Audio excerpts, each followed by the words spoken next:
Ukrainian sharpshooters have proven very effective in their fight against Russian invaders. It helps that they have the biggest sniper rifle in the world in their hands, one which has some of the longest kills on record and which can penetrate most types of armor at long ranges for cheap prices. What is this rifle? How have Ukrainian forces used it? And what does it say about the future of the sniper? Let's take a look. Warfare has changed dramatically through the past 3 centuries. What was once an activity that relied on mass fire to compensate for the inaccuracy of early small arms and artillery has gradually become more precision-based as weapons become more accurate over longer distances. The rise of the sniper in the late 18th century, thanks to the advent of cheaper rifled barrels, is one of the best early examples of precision targeting in warfare. Demand for snipers has been high in conflicts ever since the American Revolutionary War, where they helped to turn the tide of critical battles like Saratoga in 1777. Snipers first proved their effectiveness on the battlefield against individual enemies, especially officers, which were easy to target because of the ornate uniforms that they wore. The increased range and accuracy of small arms forced officers to wear plainer clothing by the end of the 19th century.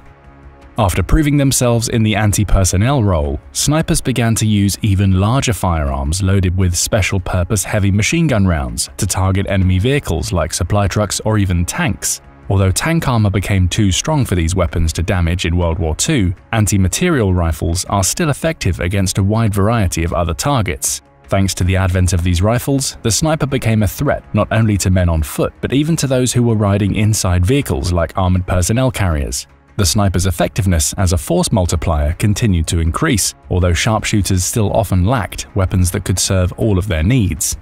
Early snipers tended to be hunters who were singled out for their roles thanks to their experience. This is why most sniper rifles, even into the 1970s, were adapted from hunting rifles. But such a dynamic limited the development in the kind of ammunition they could use.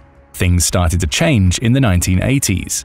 One of these changes was the further evolution of the sniper's increasing anti-material purpose. This was the time when the famous American .50 caliber Barrett sniper rifle was invented by a Tennessee man named Ronnie Barrett. The use of the Browning machine gun round for this weapon gave the sniper much longer reach and power, increasing the diversity of targets that could be destroyed. Dedicated sharpshooters used to targeting enemy infantry would also have a go-to weapon that could be used to target vehicles.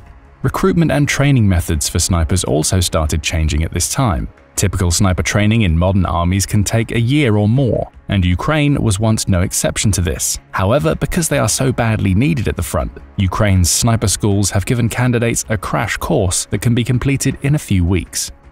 The war in Ukraine has proven that in this age of precision artillery and drone surveillance, snipers need weapons that are accurate over increasingly long ranges to be effective and to ensure their survival.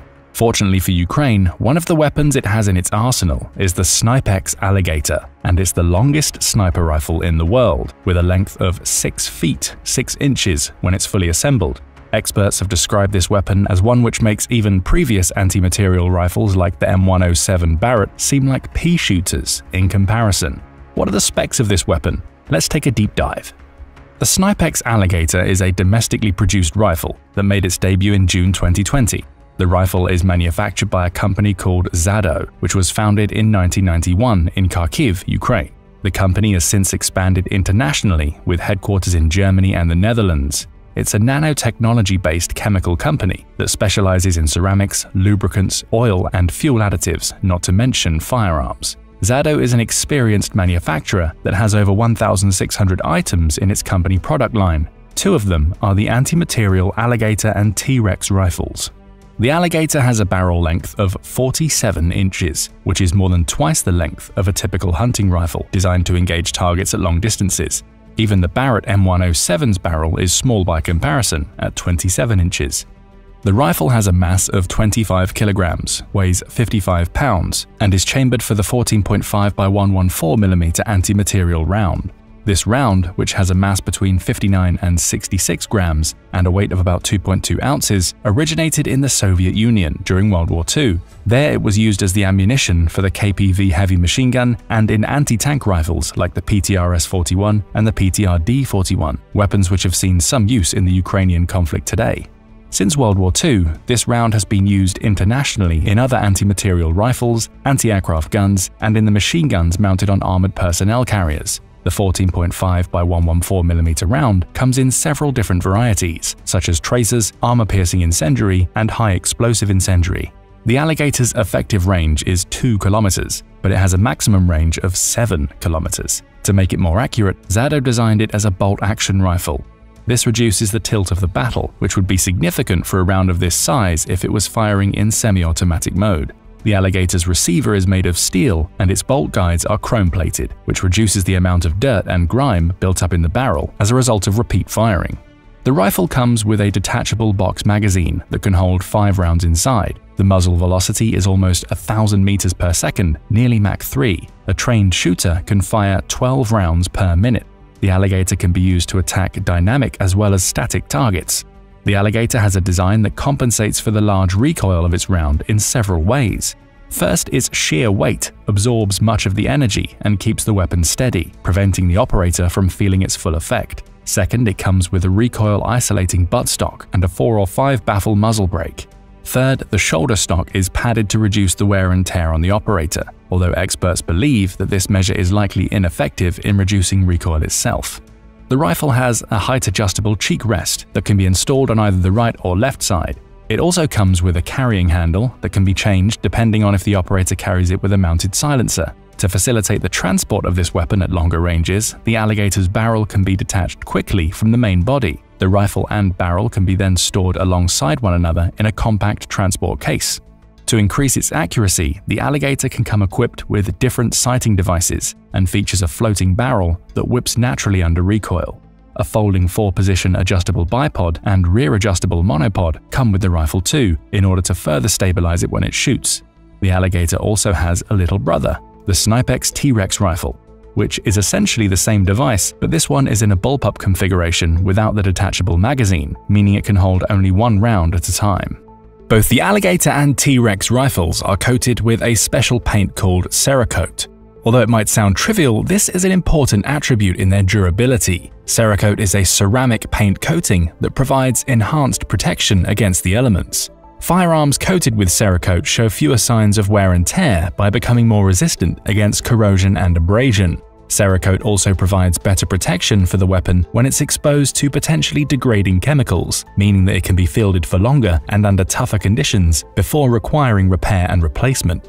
Prior to the advent of Cerakote, the preferred way to keep firearms protected from corrosive materials and the elements was through stainless and blued steel finishes. While this helped in many ways, the material did not hold up well in watery conditions, which are common in a frontline deployment. To protect these weapons against water, water-repellent oil was traditionally required. Cerakote solves the same problems that stainless and blued steel finishes did, while also being protective against water. Cerakote coating can be finished in different colors, enhancing the concealability of the rifle, a crucial factor for the success of any sniper. Cerakote coating cannot be done on its own, however. It requires a trained gunsmith to apply it. Ukraine's gunsmiths are therefore likely coating the Alligator with Cerakote as the mission requires for the troops using it. In January 2021, the Ukrainian Ministry of Defense announced that it would adopt the Alligator into service based on satisfactory test results. It claimed that the Alligator showed the ability to accomplish missions that current sniper rifles would not be able to do, all while managing recoil to an acceptable level. The rifles began to be introduced into use in March of that year. The arrival came just in time to be deployed in significant numbers to counter the Russian invasion that came a year later. Reports have circulated that British Special Operations soldiers have been training Ukrainian snipers in how to use the new sniper rifle. It remains to be seen if this means that the British Ministry of Defense is considering adoption of the weapon for the United Kingdom's armed forces. So far, no foreign nation has introduced the Alligator or the T-Rex into official service. It's not known how many of these rifles have been deployed in Ukraine, but it's likely that Ukrainian Special Operations forces have made use of it in significant numbers in missions against high-priority targets. There are also likely sharpshooters armed with it in the regular infantry divisions on the front lines. Perhaps as a testament to its ability to absorb recoil, some of the women serving as snipers in the Ukrainian armed forces have been seen using the Alligator. One of the more famous images of this weapon is with an unidentified woman holding 2 of the rifles upright, revealing how much taller they are than her. The barrel, especially with a silencer attached to it, is so long that it even looks to be at least a head taller than most of the men who have taken pictures with it in the upright position. The Alligator has made its mark on the battlefields of Ukraine in a few notable instances. The weapon reportedly saw its first significant use in the Battle of Mariupol between February and May 2022. There, the controversial Azov Brigade, which has been linked to neo-Nazi ideology and which Putin has used as an item in his propaganda justifying the war, was reportedly using the Alligator to deadly effect against Russian forces before the battle ended in the city's steel plant. In November 2023, a Ukrainian soldier named Vyacheslav Kowalski set a new record for the longest confirmed sniper kill while using the Alligator. He took out a Russian soldier at a distance of 3.8 kilometers, 2.5 miles. This kill easily broke the previous record, which came at the hands of a Canadian Special Forces sniper in Iraq in 2017 with a range of 3.5 kilometers. That was not the only notable feat of an Alligator in the hands of a Ukrainian sniper. Unfortunately, not much else is known about this incident. A year earlier, another Ukrainian sniper whose name is not known used his Alligator to kill 2 targets at a range of 2.7 kilometers, 1.8 miles. It was reported as the second most distant confirmed sniper kill at the time, behind the Canadian sniper shot. This incident is better known because there's a video of it. The Ukrainian military's Strategic Communications Office uploaded this video to Telegram on November 13, 2022. In the video, a Russian soldier is seen walking through a tree line with a sniper following him through the site with night vision equipped. According to Popular Mechanics, the site was likely at 20 times magnification. Once the Russian soldier stopped walking, the sniper fired once. About 3 seconds later, the target fell. Another Russian soldier who ran in to aid his fallen comrade was then targeted and shot. The time for the bullet to arrive to the targets, when measured against the weapon's known muzzle velocity, likely makes the video and the shot an authentic display of the Ukrainian sniper's prowess, and not an item of propaganda as other sources were claiming. Despite these spectacular anti-personnel feats, the Alligator sniper rifle was designed primarily to serve in an anti-material role, rather than targeting individual enemy infantry. The long range at which this rifle is designed to engage its targets ensures that specific enemy personnel will be comparatively difficult for operators to reach, although the rifle can disrupt movement and formations of infantry by providing harassing fire from several kilometers away. The Alligator can also be used to destroy some obstacles impeding the movement of friendly infantry, such as wooden constructions or concrete walls. The Alligator is best suited to destroying light vehicles, fortified positions like dugouts, communications equipment, radar stations, ammunition and fuel deposits, air defense systems, and aircraft on a runway or in a hangar. These targets are much larger and easier to shoot from a long distance. There are even reports that the rifle is accurate enough at long ranges to target helicopters in flight, although there are no confirmed instances of such an engagement. The material targets the Alligator is designed to destroy are expensive. Anti-material rifles like the Alligator and its smaller cousin the T-Rex therefore assist Ukraine in waging asymmetric warfare against its larger and more deep-pocketed attacker. The rifle's round can hit its target with 23,380 pounds, about 12 tons, of force, over twice as much as that which would come from a .50 caliber Browning machine gun round. This is far more than enough force to destroy a cinder block wall. Any enemy soldier getting hit by such a round would be turned into mincemeat. According to SnipeX, the rifle can penetrate 10mm steel armor at a range of 1.5 kilometers. That's enough force to punch through the side armor of Russian armored personnel carriers like the BTR-80, putting all of the troops inside in danger. According to the Oryx blog, Russia has lost 1,196 armored fighting vehicles as of February 19, 2024. 802 of them have been destroyed. It's also lost 3,435 infantry fighting vehicles and 397 armored personnel carriers. These estimates are likely understatements because Oryx only counts visually confirmed losses. It's not known how many of these losses came at the hands of Ukrainian snipers using the Alligator, but Ukraine's defenders, having access to a powerful and cheap anti-material weapon, is certainly responsible for part of the destruction that Russia has faced. More lightly armored targets, like supply trucks, are easy prey to the Alligator's round. Ukrainian snipers armed with it have undoubtedly used it to disrupt the columns supplying Russian forces, increasing the logistical difficulties that the Kremlin's armies have suffered during the war. A video released on September 29, 2022, demonstrates the Alligator's anti-material function. The video showed a Ukrainian sniper using it to engage an armored target from a distance of over 2 kilometers. The target in the grainy video was identified as a Russian tank. The sniper landed at least one shot on the vehicle, with the video cutting shortly afterward. Although the vehicle was not destroyed or showed any signs of significant damage, it demonstrated the range at which a trained Alligator operator could fire with effect, and the grave danger that it poses to more lightly armored Russian vehicles. The danger increases the closer the sniper gets.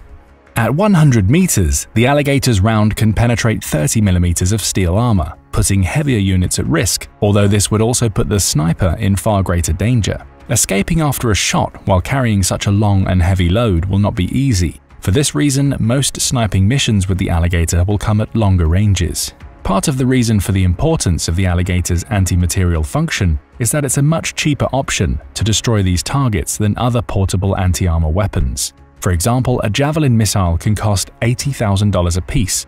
The launcher itself runs into six figures. These pieces of equipment also require a sophisticated supply chain in order to manufacture and transport, which means their numbers will necessarily be limited.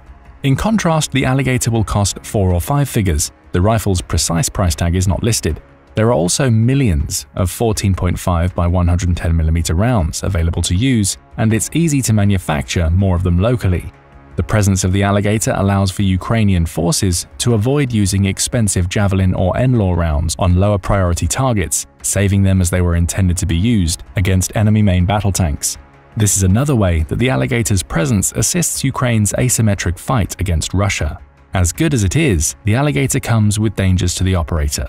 We've mentioned its length and weight potentially making escape difficult, and that's not the only thing a sniper using it needs to worry about. Although it can carry a silencer to reduce its profile, the muzzle flash created when firing a round is huge. One commentator compared its brightness to that of a hand grenade going off.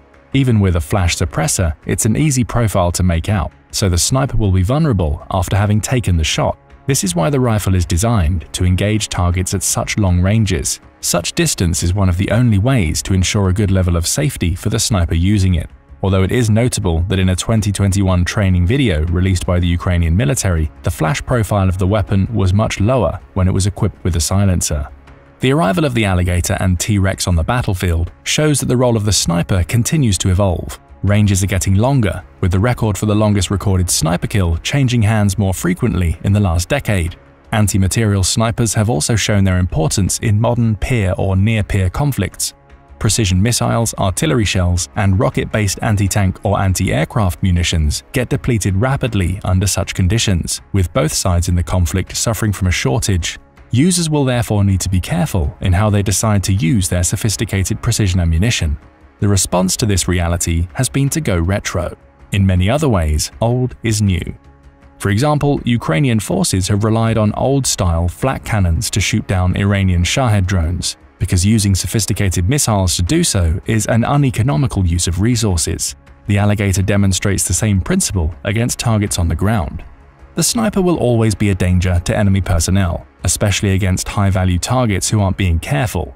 However, it is in the anti-material role that snipers of the later 21st century might see their most effective use.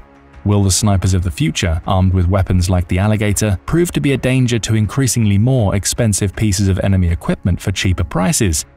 Don't forget to let us know what you think about this weapon and what the future of the sniper is. Also, don't forget to hit the like button and subscribe to the channel for more military analysis from military experts. Russia invaded Ukraine partly because Vladimir Putin believed that the country was divided. He expected his troops to be greeted as liberators in many of its oblasts, especially those in the east. None of his fondest hopes came to pass.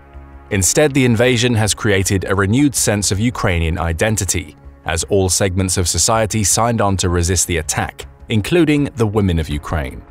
In this video, we'll look at those women and the many roles they've played in the war, winning new respect and recognition for themselves in the process against enormously difficult obstacles. In December 2023, Ukrainian President Volodymyr Zelensky said that the military had proposed mobilizing 450 to 500,000 additional troops for the war effort. The move did not come as a surprise, since Ukraine needs more soldiers after its 2023 counteroffensive in Zaporizhia failed to achieve its objectives. In January 2024, Ukrainian lawmakers clarified that the new law would not draft women. This clarification is in line with the tradition of most countries, where women are not subject to mass conscription. However, earlier legislation from 2021, as the threat of an invasion loomed, signaled that women were going to be part of Ukraine's war effort from the beginning, and that they would be serving in the areas far exceeding the roles they had traditionally played in the country's military. That year, legislation was passed that required women between 18 and 60 to register for the draft if they were fit for military service and worked in certain professions. This law expanded on an even earlier one and added more professions to the existing list. Previously, women in highly specialized fields, such as medicine, were subject to a draft, but the 2021 law added veterinarians, psychologists, journalists, and even librarians and musicians to the list of professions who could be mobilized in wartime. A further law passed in September 2023 mandated that all women between 18 and 60 with a medical or pharmaceutical background register for military service. However, these women would not be restricted from leaving the country unless they actually were called up to the colors, unlike their male counterparts. Women had served in Ukraine's armed forces since the country's independence in 1991, although it was still rare to see them in roles that went beyond the traditional. Usually they followed their husbands or fathers as they were transferred between military posts. There, the women would take on various menial tasks, such as administrative jobs. This was in line with Soviet tradition. Things started to change after 2014, when Russia annexed Crimea and parts of the Donetsk and Luhansk oblasts proclaimed themselves to be separate, independent republics with Russia's backing. As part of the hostilities in Donbass, which started that year, women served as combat medics, snipers, and even frontline infantry. When women were not called up to actual service, they still contributed to the cause as civilians by obtaining supplies and delivering them to the front lines. The dangers of these logistical roles should not be overstated, as logistics are frequent targets for air, artillery, and drone attacks. At the start of the full-scale Russian invasion, women made up about 10% of Ukraine's total military force. About 62,000 women are currently serving in Ukraine's armed forces. Of these, 42,000 are serving in military-related positions, with at least 5,000 deployed to the front lines. The 42,000 women involved in a combat-related role is an increase by 40% compared to 2021, when the new laws on conscription began to pass. About 8,000 women are officers. Today, according to Ukraine's First Lady Olena Zelenska, women make up over 20% of Ukraine's total military force. More than 11,000 women have joined the military on a voluntary basis since the war began. As the war drags on into its third year, more women are voluntarily signing up for camps to teach them combat skills, even if they're unsure about joining the force. Although they are exempt from general conscription, they can sign up for military service voluntarily, and more of them are starting to think about it. In these camps, volunteers from the Ukrainian army teach participants how to operate firearms and grenades. In one camp near Kyiv, visited by reporters from DW News, the targets for the training were mock-ups among the who's who of Russia's leadership. There was the defense minister, Sergei Shoigu. There was his rival, the now-deceased Wagner Group frontman Yevgeny Prigozhin. There was the Chechen leader, Ramzan Kadyrov. And in hiding, there was Vladimir Putin himself. In addition to weapons training, the women at the camp are taught how to operate in squads. Urban combat training is also typically a part of these exercises. The soldiers operating these camps say that the creation of an all-women course is good for the trainees' morale, as it shows them they're not alone. The women have varied reasons for being there. Some want to join the army out of patriotism, or to connect with or discover what happened to their fathers, brothers, boyfriends, and husbands. Other women seek the training as an act of self-defense. Some of the women in the camp near Kyiv came from the occupied territories. It's understandable why they, in particular, would seek military training. War crimes, including against civilians, have been frequent in the war in Ukraine. For example, the Russian army has made looting an institution within its ranks. Soldiers have ransacked homes and taken everything from washing machines to lingerie. Unsurprisingly, with such low discipline, crimes against women are also a common occurrence. Sexual violence is widespread in the Russian-occupied territories. In Kherson, which Ukrainian troops liberated in late 2022, prosecutors have collected abundant evidence of crimes against women. These criminal acts include rape, forced nudity, and sexual torture. The oldest victims were over 80. The youngest the prosecutors found was a 4-year-old girl who was forced to perform oral sex on a soldier, a crime they classified as rape. Ukrainian prosecutors also found more than a dozen examples of gang rapes, some of which involved family members being forced to watch. The New York Times reported that there were 154 documented cases of conflict-related violence in Kherson, but everyone understood that the real number was far higher. The true extent of sexual violence is difficult to document precisely, especially because victims are often too scared to come forward, a problem exacerbated by Ukraine's low level of infrastructure to support such victims. Women's shelters are rare in Ukraine, for example. Nevertheless, in the villages near Kyiv, which were occupied at the start of the war, investigators found that 1 in 9 women had been subject to some form of sexual assault. As with the widespread practice of looting, Russian officers are often aware of and acquiescent to these incidents, either turning the other way or actively encouraging their men to go ahead. The problem of sexual violence appears to be even worse in the detention centers run by Russian authorities. In Kherson, the use of batons and electric shocks in torture were common. Some Russian soldiers used these as instruments of rape. These methods were similar to those reported in cities under Russian occupation. Human Rights Watch documented similar incidents in the Kharkiv and Chernihiv regions, as the New York Times did in Kherson, and it also reported more incidents of sexual crimes near Kyiv. For the women of Ukraine, learning how to defend themselves is no longer a luxury. Still, Yarina Shornohus, a Ukrainian soldier who spoke to DW about her experiences on the front line, said that women who wish to join the ranks needed to understand that they will be put in a very difficult position, one traditionally assigned to men. Women need to be ready to carry heavy things on the front line, she said. If they're not prepared to do that, it will be best for them to do something else, because otherwise their male comrades would make the assumption that all women are like her, which is in turn not good for women's rights in the army. This is important, as women in the Ukrainian army are not safe from harassment within their own ranks. A 2011 study by the Research Center for Humanitarian Issues of the Armed Forces of Ukraine found that 1 in 10 women in the Ukrainian military experienced some kind of sexual harassment, sometimes from senior officers. These cases are often difficult to bring to a court of law because of a lack of willingness to come forward and the he said, she said nature of the proceedings most of the time. Despite the grave threats from the enemy and the widespread skepticism or harassment from their male comrades, women have served in the Ukrainian army with distinction since the beginning of the war. One role where women have served with particular skill in Ukraine is that of the sniper. After the role of combat medic, women have served as snipers next most often. In this capacity, these women are heirs to a tradition. The Soviet Union famously fielded women in sniper roles during the Second World War, and some of the best of them came from Ukraine. For example, there was Lyudmila Pavlichenko, who is credited with 309 kills during the conflict. She was so good that she earned the nickname Lady Death. She was born in a village near Kyiv. In the early days of the war, a woman known by the codename Charcoal became a hero in Ukraine. A former Marine with years of experience in the Donbass War, she was discharged in January 2022, but was back in the ranks when the invasion came. Her call to fighters on the front line to defeat the orcs gave her notoriety and increased the morale of Ukraine's defenders. She vowed that she would stand to the last against the invaders. Ukrainian soldiers had even begun to compare her to Lady Death herself, although her precise exploits are not known. Olena Bilozerska, another veteran from the Donbass War, also serves as a sniper, and her exploits are better known. She was once almost killed by a tracer bullet which grazed her cheek. By July 2022, she had 10 confirmed kills to her name. In a night engagement that she recorded, she's seen killing 3 Russian soldiers crawling toward her position, proving her skill and the effectiveness of the 7.62mm SVDM rifle with a thermal scope that she was using. When the enemy crawls toward our position to kill me, does he think if I have a husband, parents, or kids? Of course not, and I don't bother myself with stupid things either. That stuff is for books and movies, she said in an interview days before the invasion began.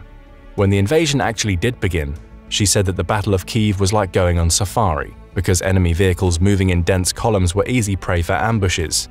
Survivors of the attacks on the vehicles then fled on foot into the woods, where territorial defense units or even local hunters picked them off. Emerald Evgenia is perhaps the most famous female sniper in Ukraine. Codenamed Ukraine's Joan of Arc, Evgenia was a successful jewelry entrepreneur before the war, and well known on Ukrainian social media channels. However, she was also an experienced shooter. She got her first gun from her father at the age of 9 and hit 5 targets with 5 rounds on her first hunt. When the war began, she joined as a sniper, quickly proving skeptics wrong thanks to her ability to shoot down drones. Evgenia married a fellow soldier and fought on the front lines, even up to the point of being 30 weeks pregnant. She is well regarded enough that Russian media has given her a nickname of their own, the Punisher. More systematically, the women among Ukraine's sniper ranks are typically selected from the country's territorial defense units. After distinguishing themselves there, the Ukrainian Special Forces send them for advanced training in the country's western forests. Recruits to this program will not only get specialized shooting training, but training in tactics, ballistics, and movement. Typically, snipers get over a year of training, and this was once the case in Ukraine, but given wartime demands, the schedule has been shortened to a matter of weeks. One of the instructors in the sniper schools, a man known by his codename Deputy, said that despite his initial skepticism, the women proved themselves to the point that he now believes they are better suited for the sniper role than men. In an interview with The Economist in January 2023, he said that the women were lighter and more nimble, stealthier in retreat, and crucially for a sniper, more patient and less willing to take unjustified risks. He was most impressed with their conduct in a military survival course the Ukrainians call FISO. Of 90 candidates for the course at the time of The Economist's visit, only 5 passed successfully. Only 2 of them were men. All 3 of the women passed. These women had faced stigma from skeptical men, but proved themselves. Because of the nature of their job, snipers have always faced elevated risks from the enemy. If captured, snipers have faced historically harsh treatment, and the women snipers of Ukraine understand that because of their sex, the risks are even higher for them. One such sniper, a woman calling herself Oksana, said, "If a woman sniper is captured, she'll be raped, humiliated, tortured, and then executed. A sniper should always be prepared to blow herself up with a grenade." Sharing Deputy's belief that women snipers are more patient than their male counterparts is a 32-year-old sniper with Ukraine's 47th Brigade, with the codename Cuckoo. The title was bestowed on her because she tends to perch herself in high places. While there is a tradition of women serving in sniper roles in this part of the world, the women soldiers of this war are also clearing new paths for themselves. Traditional gender roles began to get challenged as early as the Donbass War. In 2016, Ukraine formally allowed women to fight in combat positions. This edict, which came partially in response to women already doing so on an irregular basis, marked a departure from their traditional roles as nurses, cooks, secretaries, or seamstresses. Changes began to accelerate after that, and Ukrainian women saw formal service in the volunteer battalions in other roles. The Russian invasion accelerated the changes even more dramatically. Aside from being snipers, Ukrainian women now see service as machine gunners, tank gunners, with grenade launchers and as mortar crews. One area where women have been on a much more equal footing is that of drone operators. As drones have proven themselves to be immensely important in the war, the women piloting them are equally important members of the Ukrainian war effort. Valery Borovik, a drone commander in Ukraine who recruits and trains women operators, said of the task, "Women who can fly drones are people who could tomorrow, if needed, get a drone to target artillery fire." The New York Times interviewed several women who were training to become drone pilots, and much like their counterparts in the training camp at Kyiv, each woman had her own reasons for being there. Some were civilians who wanted to have a useful skill if they were ever called up to the colors. Others were already signed up, but were in more traditional support roles and wanted a combat position. Women might not be as physically strong as men, a fact which still limits their ability to join frontline units, but they are on an equal footing as drone pilots, and the women in the Ukrainian military are keen to exploit this and win greater recognition and footing for themselves in the process of doing such an important job. Other methods of killing Russian soldiers are far cruder and more brutal. Aside from the firearms or drones, Ukraine's women are being trained to kill with office supplies if necessary. A woman named Olena Beletska, who founded a resistance group called the Ukraine's Women's Guard in 2014, bragged that some of her fighters could kill the enemy with a pen or pencil. Other women with partisan groups have been known to poison Russian soldiers by giving them toxin-laced food or liquor. One incident in Crimea saw 2 attractive women in a partisan group called the Crimea Combat Seagulls poison 24 Russian soldiers and 11 officers after giving them bad vodka and snacks. Enamored by the 2 cute girls, offering them free food and drinks, the Russians took the gifts without question, much to their detriment. The group claims that all of the targets were killed. If women in the Ukraine have been targeted for sex by Russian soldiers, it's in incidents like these where we see the equation being reversed. Ukrainian women have also used their sex as a weapon against the invaders. By the end of 2022, 350 Ukrainian women received rewards for their bravery in combat. 2 of them received Ukraine's highest honor, the Hero of Ukraine, posthumously. As of August 2023, about 100 women were killed in action during the war, according to figures obtained by the BBC. The true number is likely significantly higher, but because Ukraine does not break its casualty figures down by gender, it's impossible to say for certain. With the war now 2 years old, Ukraine has faced recruitment difficulties. Attitudes toward conscription are souring, and the new draft law being debated in Kyiv has met public controversy that other wartime measures have not yet seen. Unsurprisingly, as the grim reality of prolonged warfare sets in, motivations such as patriotism have begun to ebb, and Ukraine's ranks are thinning through attrition or discharges, while draft dodging is becoming an increasing fact of life among the country's men.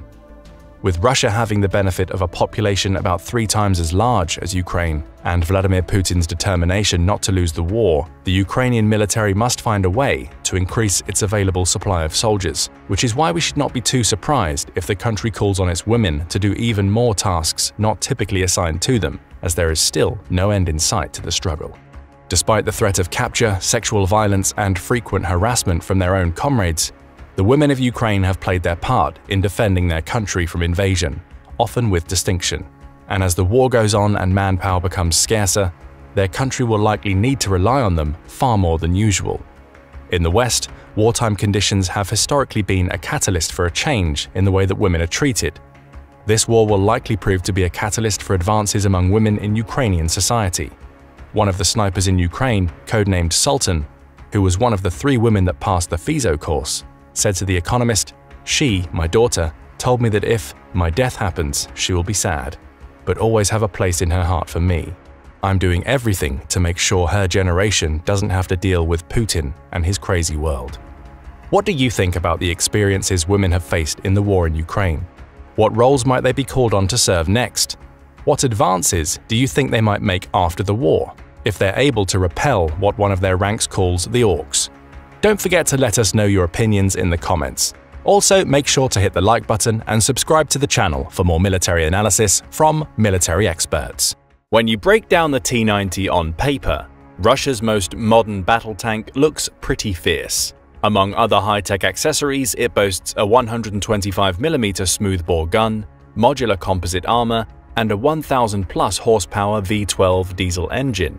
In theory, it offers excellent mobility, protection, and firepower, along with the ability to launch armor-piercing, fin-stabilized, discarding sabot rounds and anti-tank guided missiles. The T-90 also has several variants and has been a popular export due to its relatively high cost-to-benefit ratio. Then why, you might be wondering, has the T-90 been such an epic failure on the battlefield? To be fair, it's not just the T-90s that are dropping like flies, as Russia's war with Ukraine continues. Since February last year, the Russian Armored Corps losses have since reached more than 2,100 tanks. That's around 2/3 of the tanks Russia initially rolled out of Moscow on their way to Kyiv. Russia has lost so many tanks, in fact, that they've had to reactivate and deploy hundreds of older models, including the T-72 Ural, T-62, and T-54-55, some of which are 50, 60, even 70 years old. And most of these have headed to the front without any meaningful upgrades. Not since the collapse of the Soviet Union anyway, to their optics, fire control systems, or armor. It probably wasn't the first choice, one could imagine, of the boys back at the Kremlin to roll out these older models. This decision likely has something to do with the recent spike in losses of their prized T-90s. In total, Russian troops have been forced to scrap or abandon nearly 60 of these 53-ton, 3-person tanks, roughly 15% of Russia's pre-war inventory, with most being lost in only the last few months. But wait, aren't these supposed to be the baddest tanks around?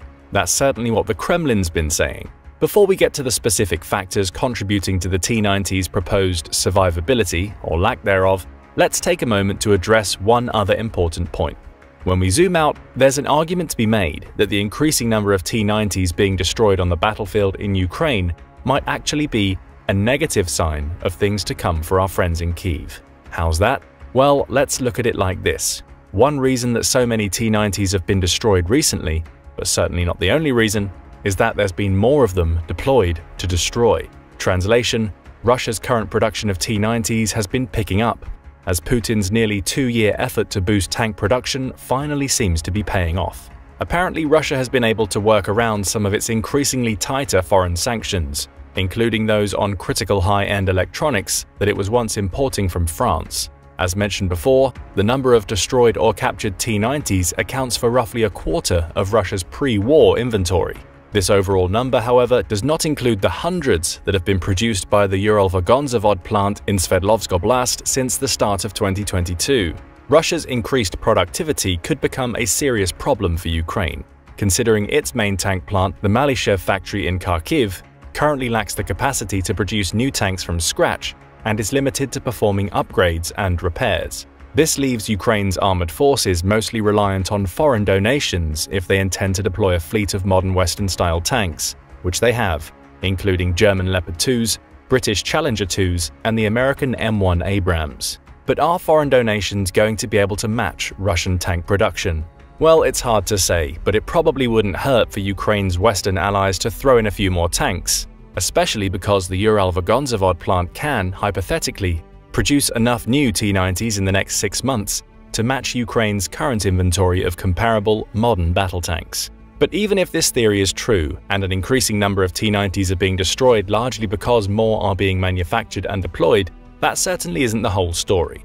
The overall effectiveness and functionality of the T-90 has been a matter of debate since the beginning, with many distinguished experts expertly concluding that overall, the T-90 is a piece of junk.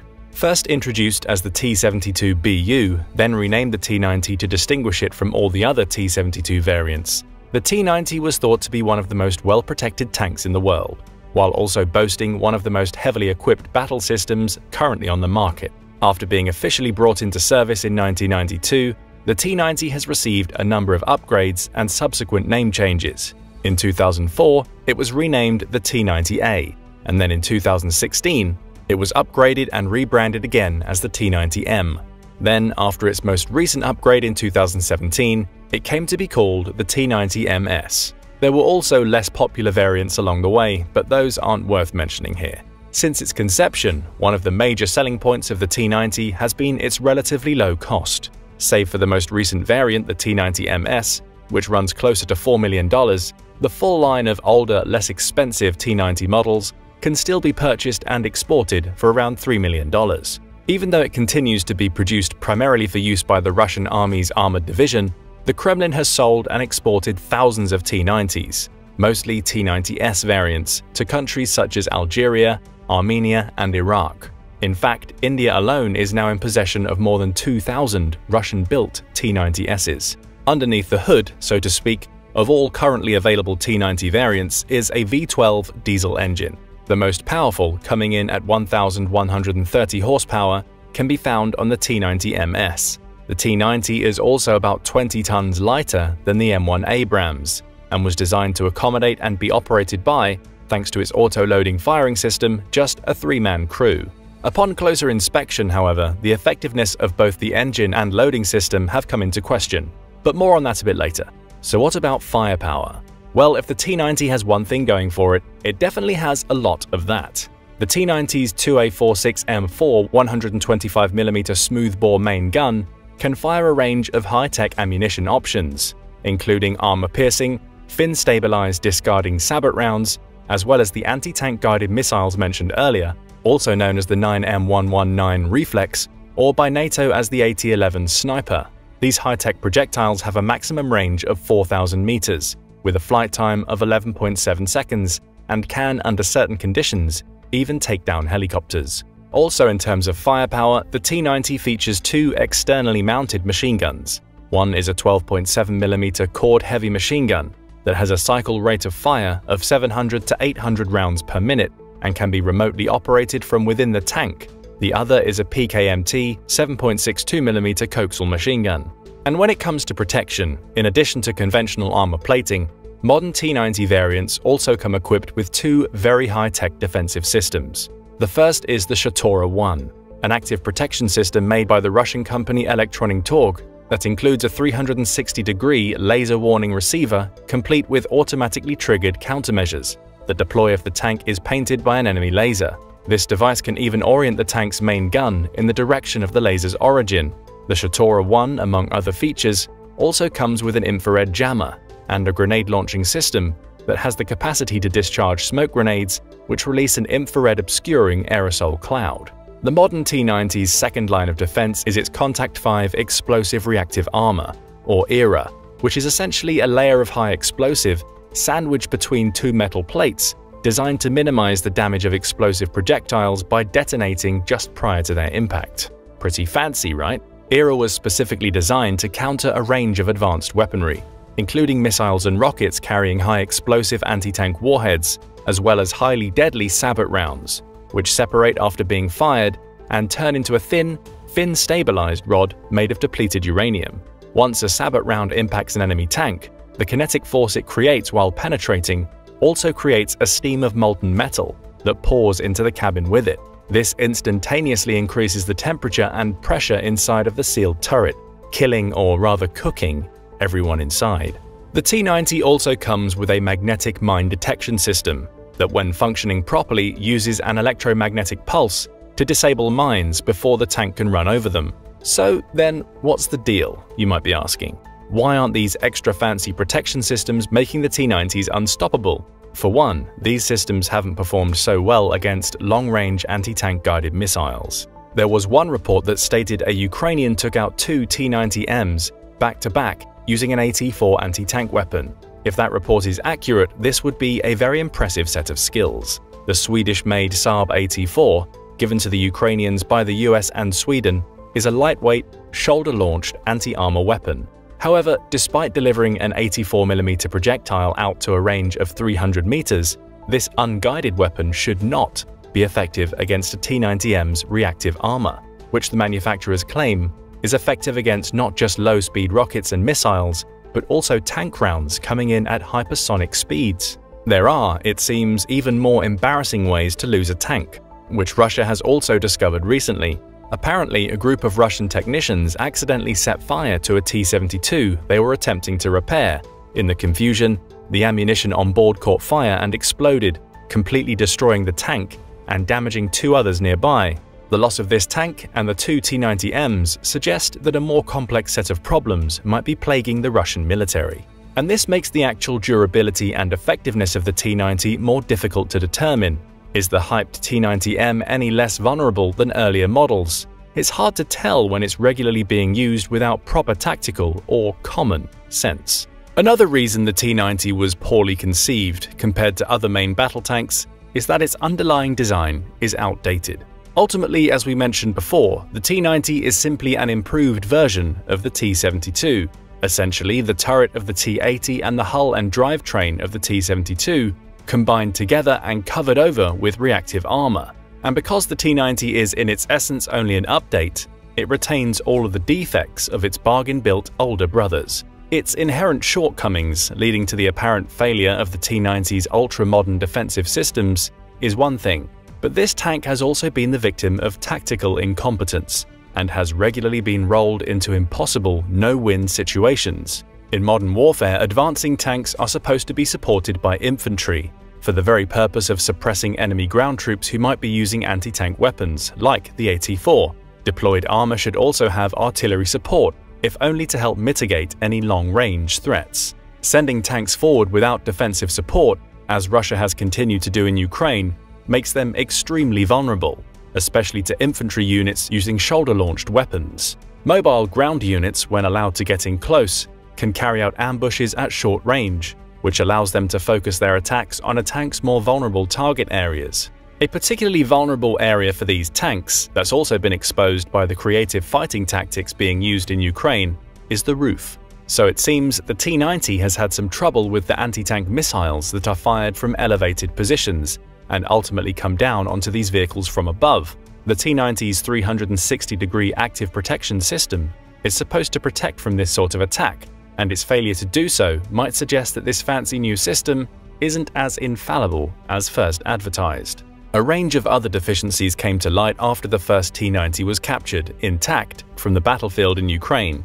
With the tank now safely in their possession, military specialists from the Ukrainian Center for the Study of Captured and Prospective Weapons and Military Equipment were able to conduct an analysis of all internal equipment and armaments, and went on to publicly announce their findings in March of 2023, when around the same time another T-90A was captured. This one was apparently handed over to the US, also for the purpose of research. But when one of Russia's most modern pieces of armor was spotted on a trailer in Louisiana, then subsequently photographed, a debate surrounding the tank's unlikely appearance on American soil exploded on social media.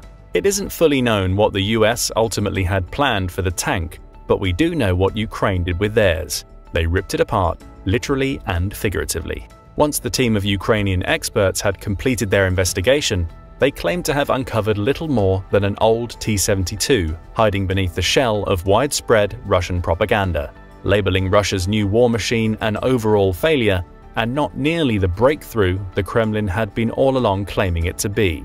The team of engineers from the Center for the Study of Captured and Prospective Weapons and Military Equipment also noted that the well-praised automatic loader was largely the same design as could be found on the older T-72, the only major difference being that the ammo was now stored in a separate compartment outside the turret.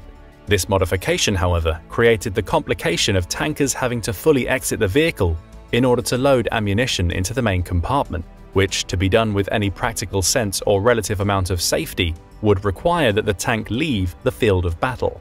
Talk about taking yourself out of the fight.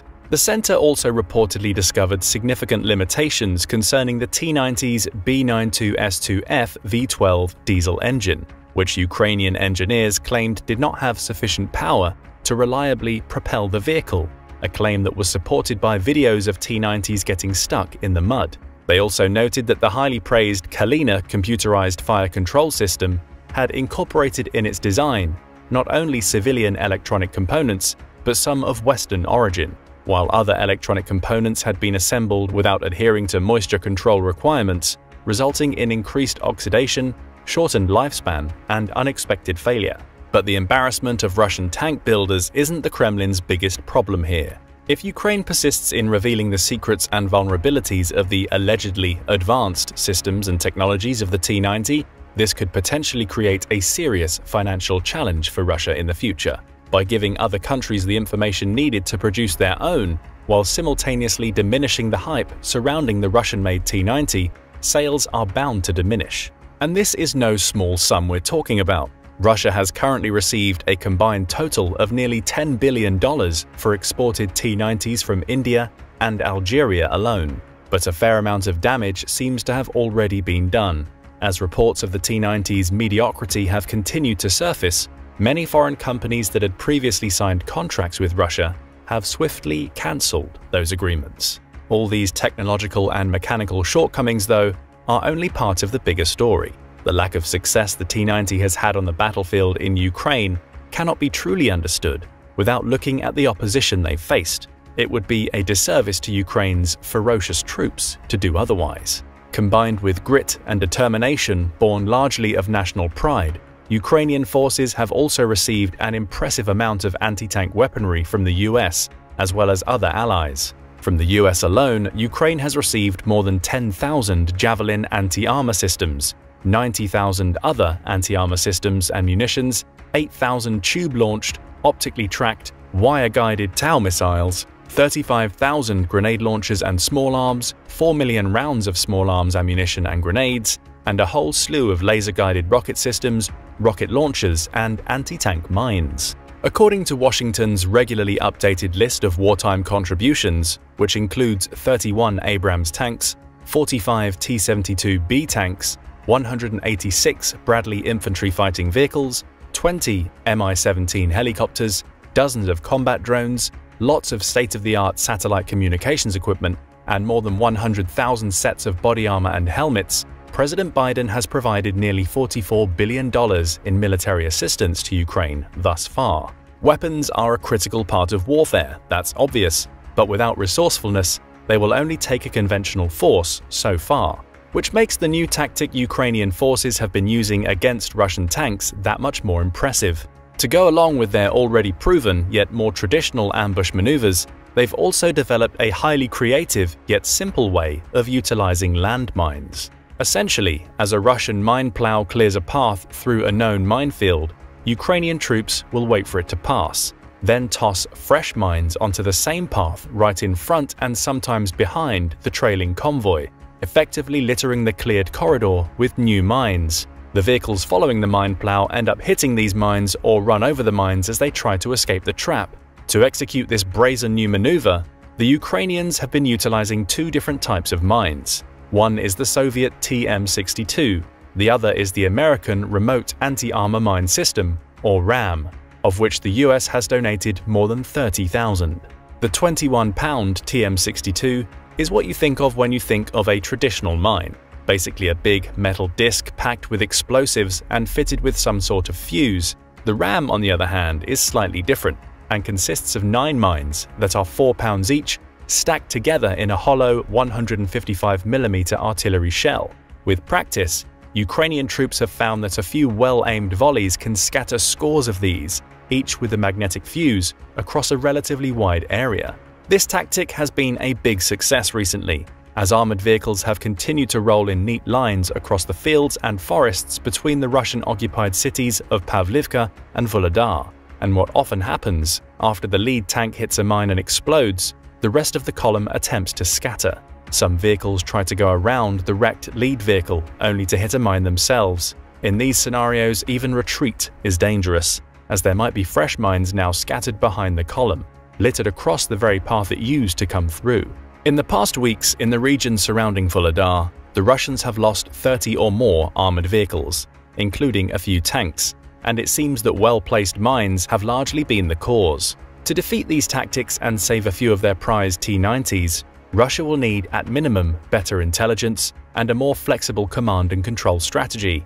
In theory, the narrow TM62 minefields shouldn't be that hard to avoid if the opposing force was able to, let's say, organize 24-hour surveillance and a reliable means of disseminating information to its frontline forces. And Russia will need exactly that if they want to keep ahead of Ukraine's clearly savvy military engineers. But what do you think? Have the technical shortcomings of the Russian T-90 been the primary cause of its poor performance? Or are these tanks being utilized poorly and judged unfairly? Also, how might foreign military aid and Ukraine's improvised tactics be contributing to the loss of so many Russian tanks? Let us know in the comments. And don't forget to subscribe for more military analysis from military experts. Why are these Russian soldiers unloading nuclear warheads in Crimea? And how is it connected to the explosion of a bridge in Crimea on October 8, 2022 that Vladimir Putin himself visited after it was almost blown to pieces? The keywords here aren't explosions or bombs, it's Crimea and Russia. But what makes this peninsula in the Black Sea so important to Putin? And what would happen if they lose it? Could it even mean the end of Russia? Since Russia annexed the Crimean Peninsula in 2014, it has worked hard to retain control of the territory through propaganda, coercion, and heavy military presence. But Ukraine's recent battlefield gains have led many to question whether it can retake Crimea, and if so, what such a loss would mean for the future of Russia. Nothing good, you can be sure about that. For years, Crimea has been an important part of Putin's agenda, and there are signs that the territory may soon become even more central to the war. Ukraine's October attack on the Kerch Strait Bridge connecting Crimea to Russia was an international embarrassment for Putin and showed Crimea's lasting importance to both sides. Even American political scientist Charles Lipson recently noted that the coming fight for Crimea will be crucial to the war's outcome. What is it about Crimea? To Putin, the significance of Crimea is rooted in his narrative of the war, one which draws on Russia's imperial past and national identity, but which could ultimately prove to be his downfall. To understand why, we first need to take a look at Crimea's backstory, which is, as you may be expecting, not short on any amount of war-filled drama and Russian geopolitical manipulation. Despite Putin's claims that Crimea has always been a part of Russia, in reality the peninsula was only under Russian control for 186 years prior to 2014, less than 6% of its total written history. This control began in 1783, when the rapidly growing Russian Empire invaded Crimea as part of its western expansion into the Mediterranean and Middle East. Russian Empress Catherine the Great aimed to create and rule over the new Byzantium, using Crimea as a stepping stone into the region. But this was just the beginning.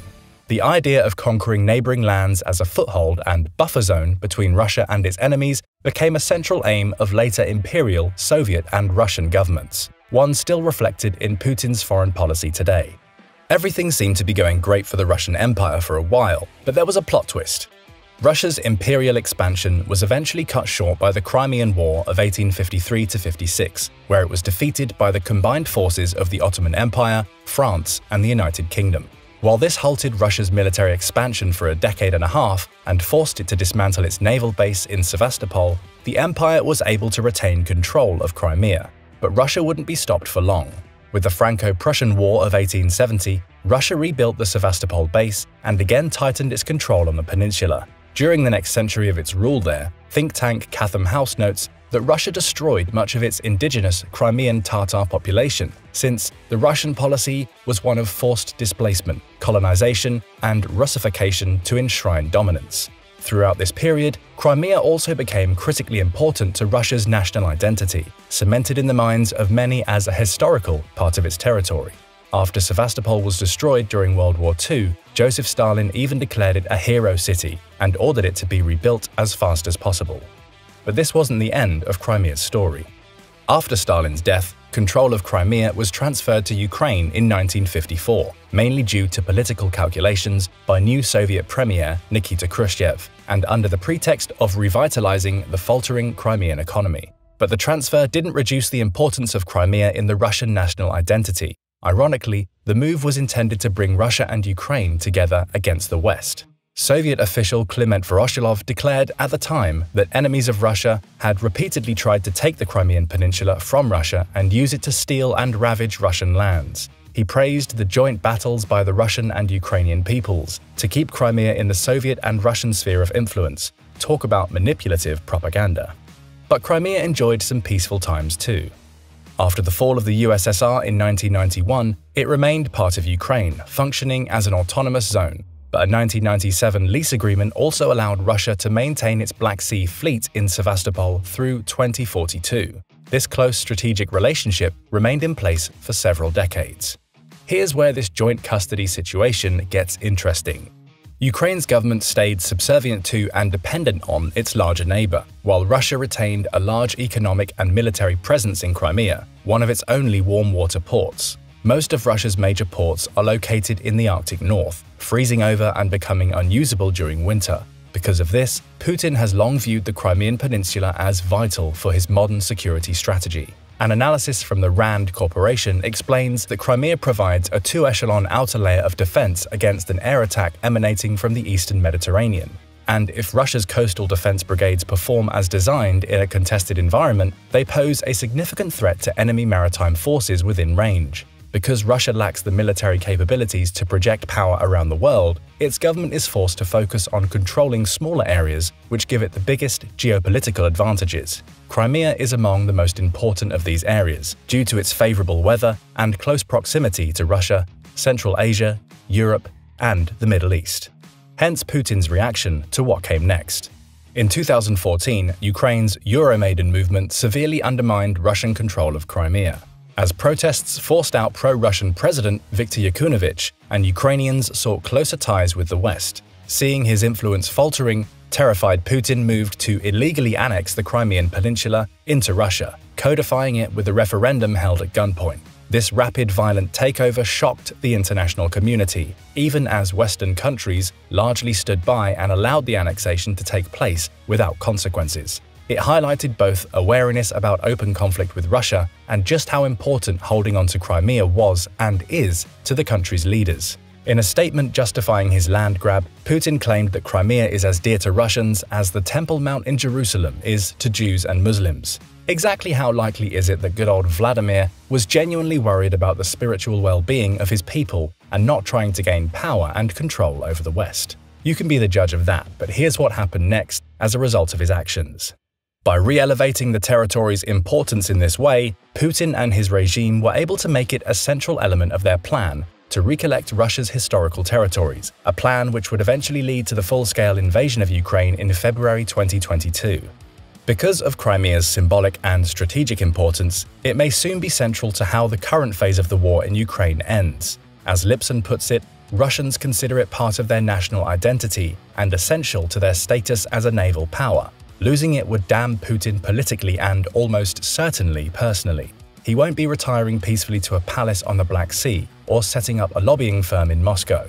He'll be fitted for a coffin, and he knows it. If Putin loses control of the Crimean Peninsula, he could be discredited in the eyes of his most ardent supporters. This is particularly important with hardliners like Yevgeny Prigozhin, head of the Wagner military group. One scholar from the Carnegie Endowment has pointed out that Prigozhin is behaving like a parallel government, and that he may be able to compete for power, if not under Putin, then after him. Pressure from powerful actors like this, combined with a year of military failure, has upped the stakes for Putin. And because he has invested so much into holding on to Crimea, Putin may be willing to do anything in his power to keep it. So should Ukraine push onwards towards Crimea? And would the loss really destroy Russia? Analysts and policymakers remain divided on whether Ukraine can realistically retake Crimea and what Putin's reaction might be. Several conflict analyses have found substantial evidence that Crimea is likely far more vulnerable than many assume, and that given the chance, Ukraine should attempt to retake the peninsula this year. Doing so would not be simple, and would almost certainly involve a large-scale siege of Crimea by Ukrainian forces. They would first need to fully destroy the Kerch Bridge and launch an attack to block the northern land corridor from Donetsk, cutting Crimea off from Russia's supply lines. Combined with the destruction of Russian air defenses and artillery, such a siege could make a ground invasion of Crimea by Ukraine much easier. At least some Russian forces trapped on the peninsula would likely surrender, especially as food shortages increase. In turn, it is possible that such a development could demoralize Russian soldiers elsewhere, potentially causing mutinies and further desertion. Some conclude that such a loss is the only solution to the war, as it would contain Putin's military ambitions and shatter Russians' confidence in their incompetent Putin. The retaking of Crimea was a great source of pride and their faith and confidence in him. Doing so could counter Putin's propaganda and make it clear to the majority of Russians that the war is lost. These experts have argued that public discontent with losing wars has led to revolution in Russia before, and that it may do so again if Crimea is retaken by Ukrainian forces.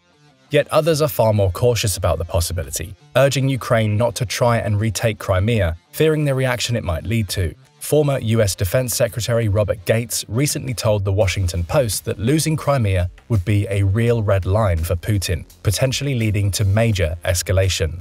Others like Lipson have echoed those fears, particularly as they relate to the possible use of nuclear weapons. As he puts it, therein lies the greatest danger for Ukraine and the West. Faced with military defeat and personal catastrophe, Putin would be tempted to set the four horsemen of the apocalypse on his foreign adversaries. The possibility of Putin using a tactical nuclear weapon in response to losing Crimea is certainly a terrifying one. But just how real is that threat?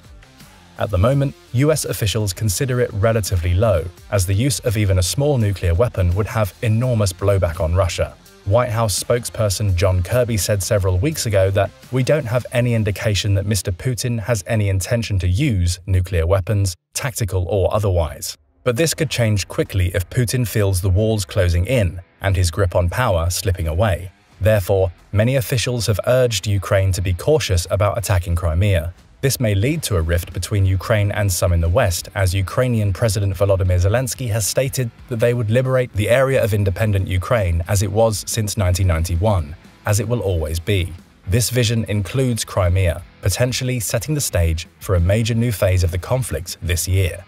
However it plays out, there is no question that if Putin loses control of Crimea, it will be a crushing blow to his rule. Over the centuries, the peninsula has come to be perceived as a key part of Russia's national identity and geopolitical strategy, one which Russia's leader knows he can't afford to surrender. From Catherine the Great to Nikita Khrushchev to Putin himself, Crimea has remained at the center of Russia's global ambitions. But after nearly a year of war in Ukraine and hundreds of thousands of deaths, there seems to be little chance of a reverse course or ceasefire in the near future. But let us know what you think. Can Ukraine retake Crimea? Should it? And even if it does, will Putin be forced from power, or will he resort to the nuclear option to stay in office? Give us your thoughts in the comments section below, and don't forget to like and subscribe for more analysis from military experts. Ever since the start of Russia's invasion of Ukraine, low morale has proven to be a big problem for Vladimir Putin's armies. It's such a problem that the commander of Russia's 58th Combined Arms Army, Major General Ivan Ivanovich Popov, was dismissed from his post for pointing it out in July 2023. Poor logistics, command structure, insufficient troop rotation, and a war seemingly without end have plagued Russia's armies since the war began and given Russian soldiers little relief from the stressful demands of the battlefield. The morale problem has gotten so bad that there are now reports of Russia's soldiers suffering from a widespread mental health crisis. However, Ukrainian troops, despite their higher morale, are also suffering from severe mental stress. In this video, we will look at the contributors to the low morale of Russian forces in Ukraine, how Ukrainian forces are also suffering, and what it could mean for the war as it moves into its third year. Since ancient times, morale has been one of the most important components of warfare. In The Art of War, Sun Tzu mentioned that the moral law causes the people to be in complete accord with their ruler, so that they will follow him regardless of their lives, undismayed by any danger. It was the first of 7 factors by which he claimed he could predict victory or defeat. Napoleon also famously mentioned morale's importance in warfare, noting that it was much more important in determining the outcome of a conflict than the physical factors on the battlefield. Perhaps the most famous example of the importance of morale occurred in the 100 Years' War between England and France. In 1429, the French cause looked lost and the victory of the English inevitable. But the sudden arrival of Joan of Arc, who lifted the siege of Orleans in a few weeks, completely reversed the situation. French forces believed in themselves again, and within months had gained an advantage in the war that they would not lose from that point forward. Such is the power of morale in warfare. It's proven to be no different in Ukraine. From the start, Ukrainian forces have had better morale than their Russian adversaries. This was another major shock that experts did not expect when the invasion began. If Russia was good at one thing before the war, it was propaganda. Many international observers feared its large and supposedly modern military. By consensus, the Russian armed forces were considered the world's second most capable. This supposed modernity extended much further than weapons or tactics, but in recruitment and quality of personnel. Just before its collapse in 1991, the Soviet Union had an active army of about 3.5 million men. However, while this fighting force may have had mass, it was also unwieldy. It was largely composed of conscripted soldiers and lacked experienced, non-commissioned officers.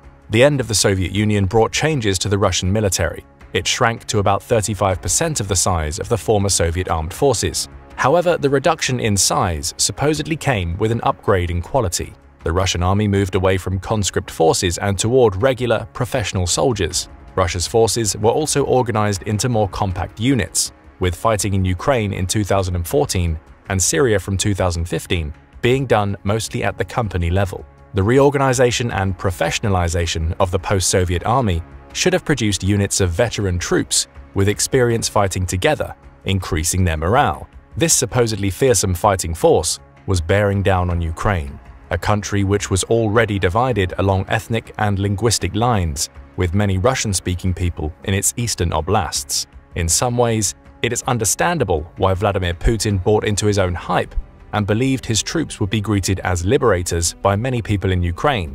Instead, almost the entirety of Ukraine, minus the long-standing separatist areas in Donetsk and Luhansk, united in the face of the Russian invasion. Ukrainian soldiers were fighting in the knowledge that they would be defending their homes, their families, and their fellow citizens. Meanwhile, Russia's troops, despite a higher level of company experience, lacked experienced soldiers operating at the division or corps level needed to conduct something like the invasion of Ukraine.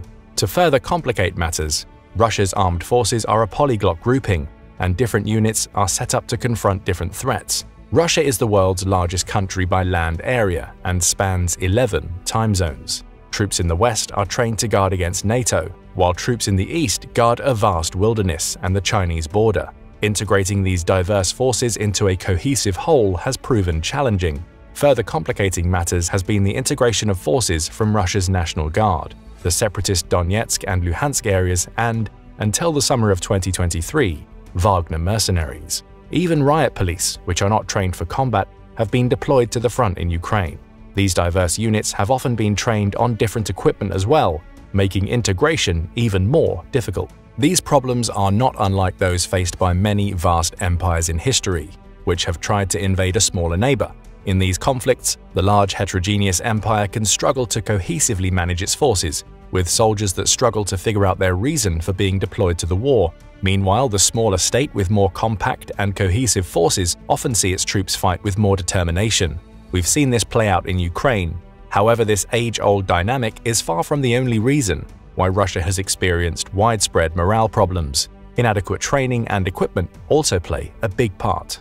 Russia has even had a problem supplying its troops with food. Early in the war, the New York Times reported that Russian troops were carrying rations that had expired in 2002. Russian troops were often short of fuel as well, which was one of the reasons why a 64-kilometer-long convoy stalled at the Kyiv front in March 2022. Russian forces often sabotaged their own vehicles so that they would not need to fight. Ukrainian soldiers took advantage of this and inflicted heavy casualties on the invaders, reducing morale even further.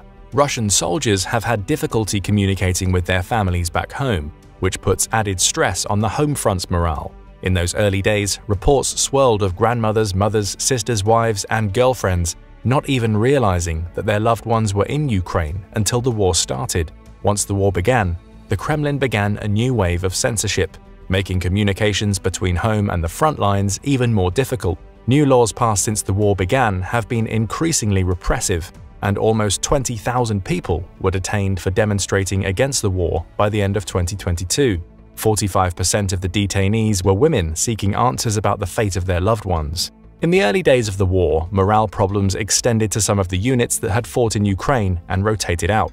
A report for The Guardian covered one unit once stationed in the Russian Far East prior to the war, which had seen action in the Battle of Kyiv. Soldiers from this unit refused to be deployed back into Ukraine from their base in Belgorod. These soldiers had a loophole to exploit. Because the war in Ukraine is not classified as a war in Russia, but rather a special military operation, these soldiers on Russian territory could not be punished with prison time. Loopholes also extended to compensation for wounded soldiers. According to The Guardian's report, one wounded junior sergeant was supposed to be given a pension of about $3,100. His superiors argued that because he was injured in a Ukrainian attack on Russian border territory and not in Ukraine itself, he was not entitled to the pension. These administrative issues have taken their toll on Russian morale since the start of the war. Russian morale problems in Ukraine magnified in the summer and autumn of 2022. At this time, Ukrainian forces were beating the invaders back in their successful offensives in Kharkiv and Kherson oblasts. Ukrainian units were making rapid gains, and Russian forces were routed across thousands of square kilometers of territory. As early as July of that year, British defense officials were reporting cases of entire Russian units refusing to fight, with armed standoffs between soldiers and their officers. Heavy casualties were reported as one of the contributors to the morale problem, a contributor which intensified in the face of Ukraine's successful northern and southern campaigns. British officials noted at the time that many of the Russian soldiers did not understand their reason for being in Ukraine. To cope with the collapsing morale at the front and to mitigate the shortage of manpower in Ukraine, Vladimir Putin announced a wave of mobilization in October 2022. 300,000 troops were called to the ranks. The first result that this order had was to prompt a mass exodus. Hundreds of thousands of Russian men, often among the country's more highly educated, fled the country to avoid military service. IT specialists and artists were among those who left Russia in disproportionately high numbers. The men avoiding conscription fled to border countries, even including Mongolia. In response, Putin presented a bold face to the public, saying that it was a good thing that traitors were leaving the country. He described the phenomenon as self-cleansing. Putin also allowed thousands of prisoners to be recruited into the Wagner Group, and later Russia's regular army, from Russian prisons as a way to make up for the manpower shortfall. However, the arrival of both these new types of soldier only made Russia's morale problem worse. These soldiers were often mistreated, used as cannon fodder, and not given proper care. When speaking to CNN, one of the convict soldiers mentioned that he and his comrades had injuries which were not being operated on.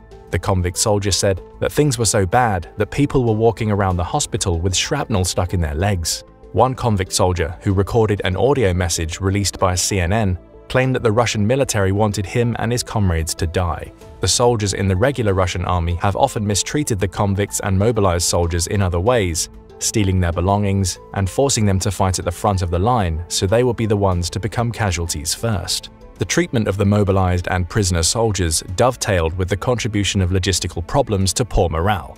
Corrupt Russian logistics officers have long had a habit of acquiring and selling military gear for their private profit. This culture of corruption has contributed to the equipment and morale problems seen in the Russian ranks. For example, Russian logistics officers have often sold off whole or partial body armor sets, often leaving the soldiers in Ukraine without proper body armor. Once the ill-prepared conscripts were called up toward the end of 22, the situation at the front got so bad that soldiers were complaining that they had been issued the airsoft version of the Ratnik body armor. Insufficient body armor is one of the reasons why Russia has suffered hundreds of thousands of casualties in Ukraine. Morale in the Russian high command also started to deteriorate in late 2022 and early 2023. This was the time when Yevgeny Prigozhin, the leader of the Wagner Group, intensified his criticism of Sergei Shoigu, Russia's defense minister, and Valery Gerasimov, the chief of the general staff of the Russian armed forces. The criticisms eventually resulted in the Wagner rebellion at the end of June 2023, which saw the mutinous mercenary group take the city of Rostov-on-Don and get to within 120 miles of Moscow. Prigozhin's complaints included accusations that his men were suffering from poor supplies and even attacks from Russia's regular army, because Shoigu and Gerasimov had it in for him. The Institute for the Study of War could not independently verify the more sensationalist claims, but Wagner did suffer a shortage of artillery shells during the long battle for Bakhmut, which was one of the reasons why it took such heavy casualties there. One of the biggest reasons for Russia's morale problems, one which affects all of its troops in Ukraine, is poor unit rotation. Russian troops have been posted at the front lines seemingly without end. In June 2023, a RAND Corporation report suggested that the mobilized soldiers from the autumn of 2022 had not been allowed to leave the military since they were drafted into it. To make matters worse, none would be allowed to leave service until the period of partial mobilization is ended by another decree from Putin. According to the RAND report, the only ways out of the Russian military for these mobilized soldiers, aside from death in combat, are reaching the mandatory retirement age, imprisonment, or medical discharge. The RAND report anticipated comments made in September from the Russian State Duma Defense Committee chairman, Andrei Kotapolov.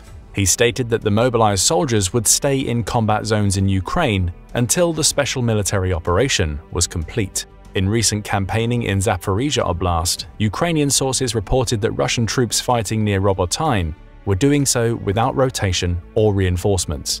Many of these troops had been on the front lines since Ukraine started its offensive operations in Zaporizhia in June.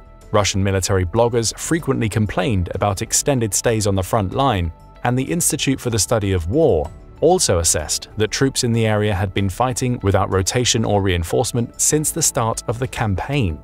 The lack of rotation in the war is not new. Ukrainian troops have suffered too. In late 2022, reports of Ukraine's difficulties in rotating its units from the front began to circulate. Ukrainian troops have often been forced to stay in combat for weeks with no relief. Despite the high motivation of Ukraine's troops, psychologists pointed out that combat capability could only be maintained for 40 days. From then on, the ability to make decisions will decrease due to combat fatigue, according to these experts. However, Ukrainian troops pointed out that they had spent over 90 days on the front line without rotation. The BBC reported that Ukrainian troops in one unit, the 24th Mechanized Brigade in Donbass, had only 10 days leave during the entirety of 2022. The war has also done significant damage to the mental health of the entire country. According to a February 2023 report by the World Health Organization, nearly 10 million Ukrainians are suffering from mental health issues, such as depression or anxiety, and the government of Ukraine admitted that 60% of its soldiers were suffering from post-traumatic stress disorder. Nevertheless, Russia's forces have had it worse when it comes to unit rotation. The lack of unit rotation is one of the reasons that Russia has been unable to implement its military recommendations on the employment of equipment and application of formations. This assessment by the Royal United Services Institute may explain why Russia has taken disproportionate casualties in Zaporizhia.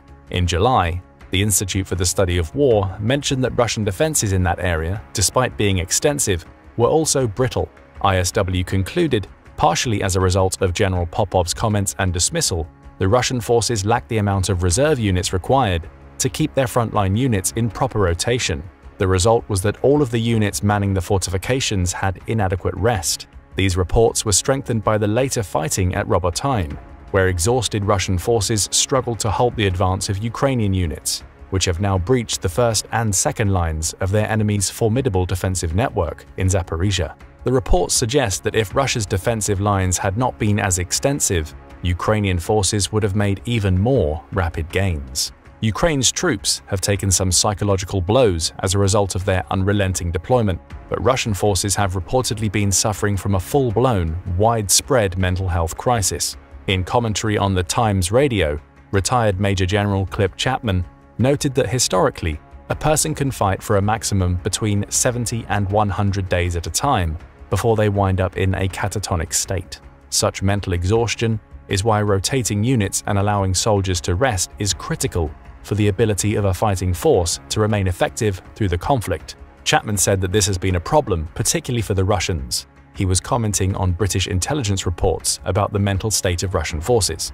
In October 2023, the United Kingdom's Ministry of Defense released intelligence from December 2022, showing that 100,000 Russian military personnel were suffering from post-traumatic stress disorder, according to that country's own psychologists. The failure to provide adequate rotation and rest from battle contributed greatly to this problem. The UK MOD's report also mentioned that Russian doctors are looking the other way, sending soldiers who are unfit to fight back to the front. These reports would dovetail with the lack of adequate medical care given to the soldiers recruited from Russian prisons. But the UK MOD's report assessed that mental health services were just as bad as the physical ones. These circumstances suggest that medical discharges of any kind in the Russian military are rare. Substance abuse problems have been reported among Russian troops. Drug-related cases have been increasing in Russia's military courts. This phenomenon came partially because of the wave of mobilization, which did not properly screen those called to the colors for drug addiction. Sources in the Russian military have reported that soldiers who have had the fortune of leaving the front line for rest have found it easy to buy drugs in cities like Donetsk, which has long been under the control of Russia or pro-Russian separatists. Soldiers who have managed to return to the Russian homeland have also been reportedly using drugs at elevated rates. According to official Russian statistics, the use of synthetic amphetamines like mephedrone, called salt in Russia, has been on the rise. Criminal cases related to this drug have also been on the rise in multiple regions in Russia, including Moscow. Most of the cases are trafficking related. The report on the subject from Radio Free Europe cautioned that it would take a year or two before a drug crisis in the Russian ranks can be confirmed, but public health specialists who spoke with the organization anonymously were concerned about what they were seeing. One doctor in the Rostov area said in the report, "The Defense Ministry has a whole department for psychological rehabilitation, but no real work for the large-scale treatment of post-traumatic stress disorder is being done. When a person sees all the horrors and filth of war, limbs ripped off, open wounds, death, a lot of them will try to mute them with drink and drugs. Otherwise, they would just go mad." Russia's lack of adequate unit rotation, poor supplies, censorship of communication, and corrupt officers might be forcing soldiers to deal with their mental health problems in another way. Mental health crises in armies is a phenomenon as old as war itself, but Russia's command structure and lack of clear reasons for fighting in Ukraine have exacerbated this issue, even as its Ukrainian enemy is also suffering severely. As the war drags on into its third year with still no end in sight, Russian morale problems may prove an X factor that grows in importance as Ukraine seeks victory, albeit on a slow and painful road.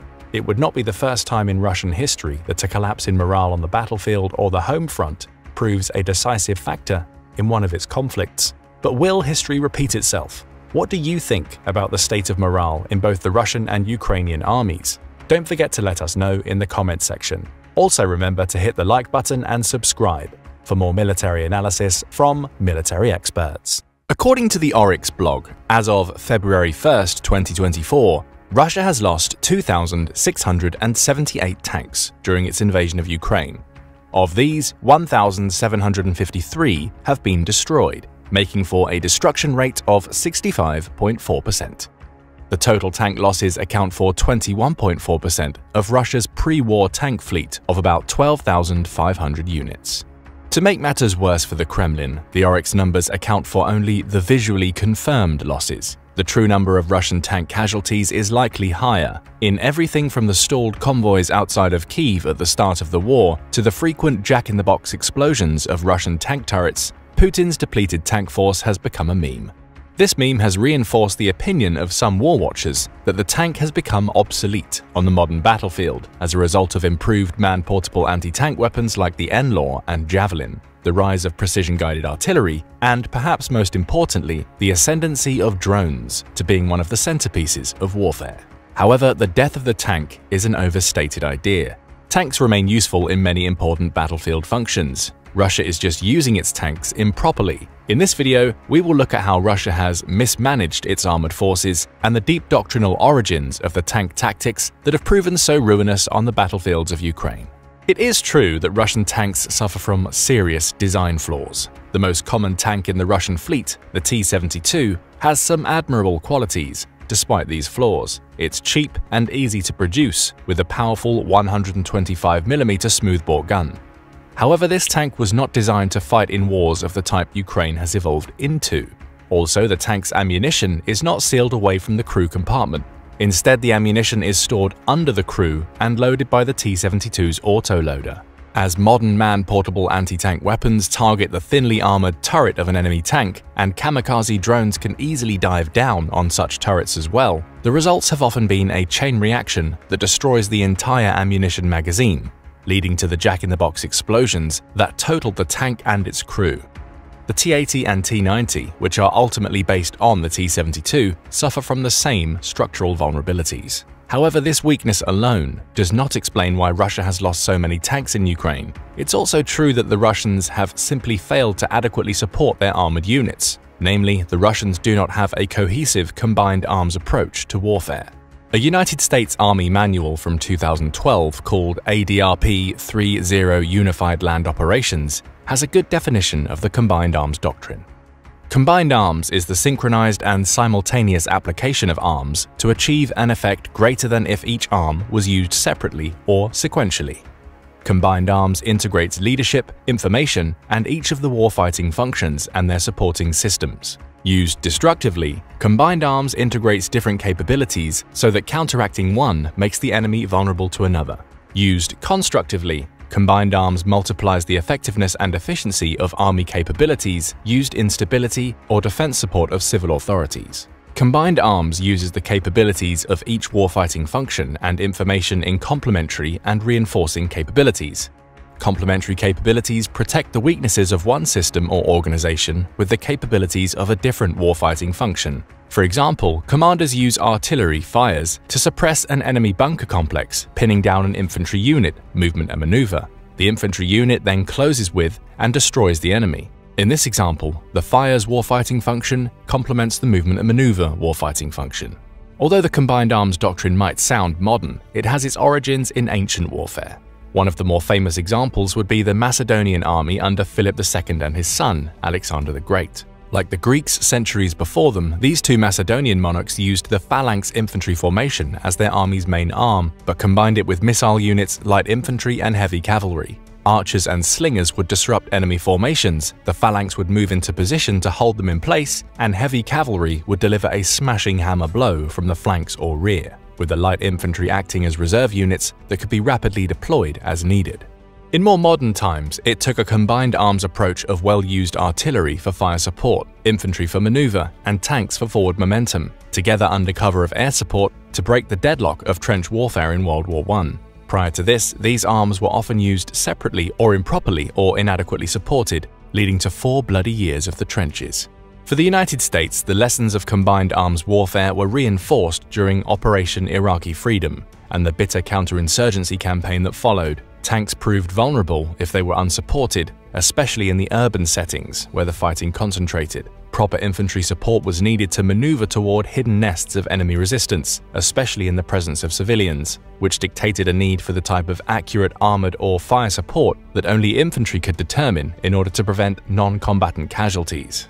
Russia, on the other hand, has a doctrine that shies away from a combined arms approach to warfare, and instead heavily emphasizes artillery and tanks. The origin of this approach comes with the Soviet Union's deep battle doctrine, which was first developed in the 1920s and 30s. The deep battle idea was the Soviet Union's attempt to create a middle ground between the tactical and strategic levels of warfare, the operational art, in other words. Deep battle had one overarching objective: to keep things moving on the battlefield. At all costs, the Soviet brass wanted to avoid a repetition of the trench drudgery seen in World War I. The Soviets therefore envisioned waves of tanks smashing through narrow and vulnerable portions of the enemy front line. Wave upon wave of tanks and then infantry, supported by artillery, would pour in on the same axis and be ready to deploy in repeat operations. Stalin's purges of most of the Soviet military's best officers in the 1930s meant that the doctrine saw delays in implementation, but when it did get employed, it proved highly successful. The Nazi war machine was never able to develop a true answer for it. The Red Army bore the vast majority of the brunt of the fighting against the Nazis on land during the Second World War, and its success against Hitler solidified the notion of deep battle into Soviet and later Russian military thinking. However, there was a big flaw to deep battle. It was costly, inflicting enormous casualties on friend and foe alike. In fact, the Soviet Union suffered far more casualties than Nazi Germany did in the conflict, and although much of this was due to the Nazis striking at a time of high Russian vulnerability in 1941 and 42, not all of it was. Even in 1944, the Soviet Union suffered battlefield losses of 5 million to Nazi Germany's 1.1 million, according to Colonel Trevor N. Dupuy in his Numbers, Predictions and War. The Soviet Union could afford to take such lopsided casualties because of its overwhelming advantage in numbers and material, and because its Western allies gradually destroyed German industry through air raids. But the Red Army's wartime performance revealed a serious flaw in the deep battle doctrine.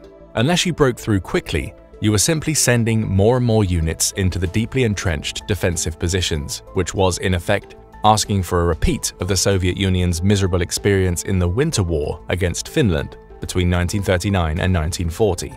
Operation Mars in 1942 showed what could happen if deep battle failed. Often called Zhukov's greatest defeat, this attack centered on the town of Rzhev against experienced German troops entrenched in well-defended positions with adequate panzer support.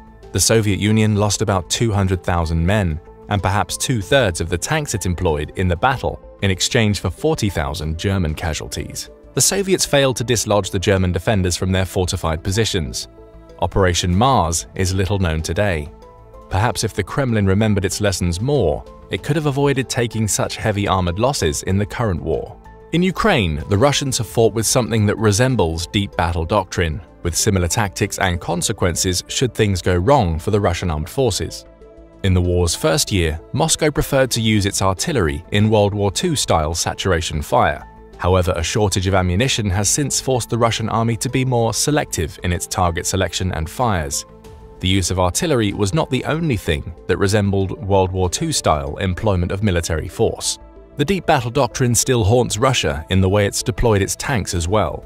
Often these armored units were and are deployed without proper infantry support. The most famous example came in the Battle of Kiev at the start of the war, where unsupported Russian tanks proved easy pickings for the elite Ukrainian infantry units armed with javelins and NLAWs.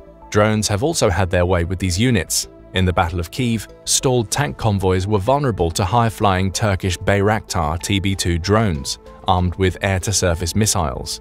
Later, even cheaper first-person view FPV drones, armed with anti-tank grenades, inflicted high casualties on unsupported tank units. In Ukraine, Russian units have often moved into heavily fortified areas without support from other types of arms. Wave upon wave of Russian tanks tried dislodging entrenched Ukrainian defenders armed with tank-killing weapons to predictable results. After the failure in Kiev, Russian units managed to grind their way forward in Ukraine's Donetsk and Luhansk oblasts in the summer of 2022, but their tactics changed little. To make matters worse for Russia, much of the fighting in Ukraine has involved urban battlefields, which make unsupported tanks particularly vulnerable to ambushes. Russia under Putin in fact had experience on such urban battlefields during the Chechen wars of the 1990s and early 2000s, where Russian T-72 and T-80 tanks were often decimated by Chechen rebels armed with man-portable anti-tank weapons like RPGs. The Russian armored casualties were so great that Moscow was hesitant to deploy its supposedly latest and greatest tank, the T-90, into that conflict. Similarly, the Kremlin has refused to deploy the T-14 Armata onto the battlefields of Ukraine for fear of losing the few such tanks that it has, even though the Armata should theoretically do better because it's better protected from the jack-in-the-box explosions seen so often in its earlier tank types. Unlike the United States and its allies, who absorbed the lessons of urban combat in Iraq, Russia seemed to learn nothing from its miserable experience in Chechnya and made no modifications to its military doctrine before the start of the invasion of Ukraine. Again, tanks move forward without proper infantry support into urban environments. In such a setting, Russia has been left with little choice but to resort to the same tactics it used in the Chechen wars, most notably seen at Grozny. Reduce these population centers to rubble with all the defenders inside, heedless of civilian casualties. There is another problem with Russia's deep battle doctrine. Much of it is based on the massed tank versus tank battles, for which the T-72 and its successors, the T-80 and T-90, were designed. But classical tank battles have proven rare in Ukraine. Instead, tank combat is far more based on a first look, first kill dynamic. Drones or other assets spot tanks from far away. From there, the tank's coordinates are sent to artillery crews, or kamikaze drones are unleashed on them.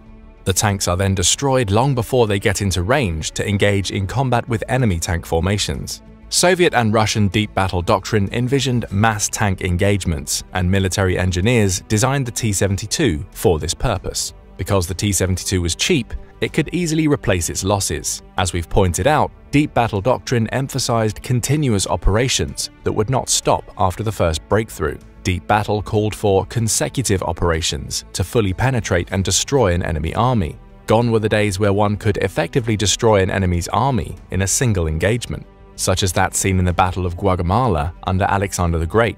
Because modern armies had hundreds of thousands or millions of men over thousands of miles of front, successive engagements would be needed to destroy their ability to present effective armed resistance. The Russian T-72 was made to deploy with such a doctrine in mind. However, warfare has gotten smaller in some ways since the days of the Second World War. In Ukraine, engagements have been fought not at the level of the corps or division that the deep battle doctrine envisioned and for which the T-72 tank and its offshoots were designed. Instead, engagements have usually come on the much smaller scale of the company or platoon level. Such small-scale engagements have meant that Russian tanks are fighting a type of war they were not designed to fight, without the numbers they need to turn the tide against well-armed Ukrainian resistance. The lack of proper air support has been another major vulnerability in the way Russia has deployed its tanks. In a theme echoing its treatment of the T-14, Russia has famously refused to deploy its supposed best fighter jet, the fifth-generation Su-57 Felon, over the skies of Ukraine.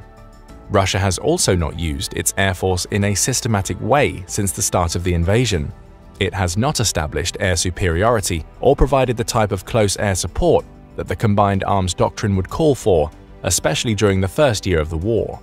The modern air defense systems the Ukrainians have put in place to guard their most heavily fortified positions have made the Kremlin leery about using its air force in an offensive capacity. Russia was keener to deploy its air units, especially its helicopters, in the Zaporizhia campaign of 2023, but this was when Russia was on the defensive and its air fleet was not under as heavy a threat as it would be if it were attacking fixed Ukrainian positions in offensive operations.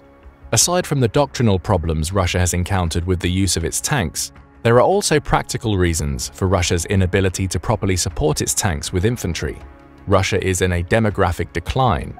Unlike in the days of the Soviet Union, it no longer has an overwhelming manpower advantage compared to its enemies.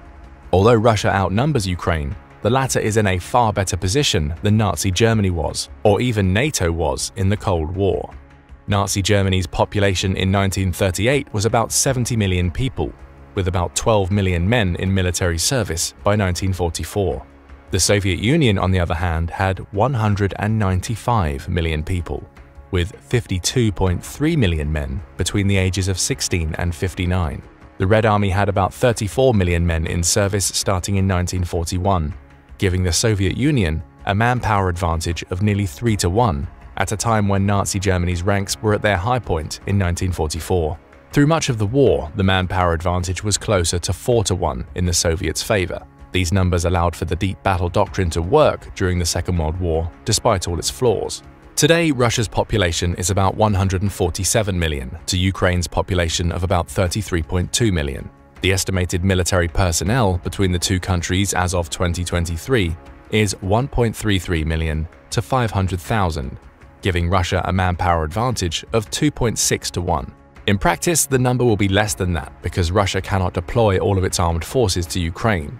It needs some troops to guard its vast land borders in the Far East and elsewhere. The lack of overwhelming manpower advantage has meant that Russia's traditional style of fighting hasn't served it as well in Ukraine as it did during the Second World War. Namely, the lack of manpower advantage meant that Russia had comparatively little infantry on hand to protect its tanks, particularly during the early months of the war. The disadvantage was most pronounced in urban terrain. There, Ukrainian troops armed with advanced Western weapons like the Javelin could lay easy ambushes and destroy Russia's armored columns. The technological edge allowed for Ukraine to make up for being outnumbered, and Russia did not outnumber Ukraine by enough to compensate. Russian logistics have also proven inadequate to support the type of warfare that its traditional military doctrine calls for.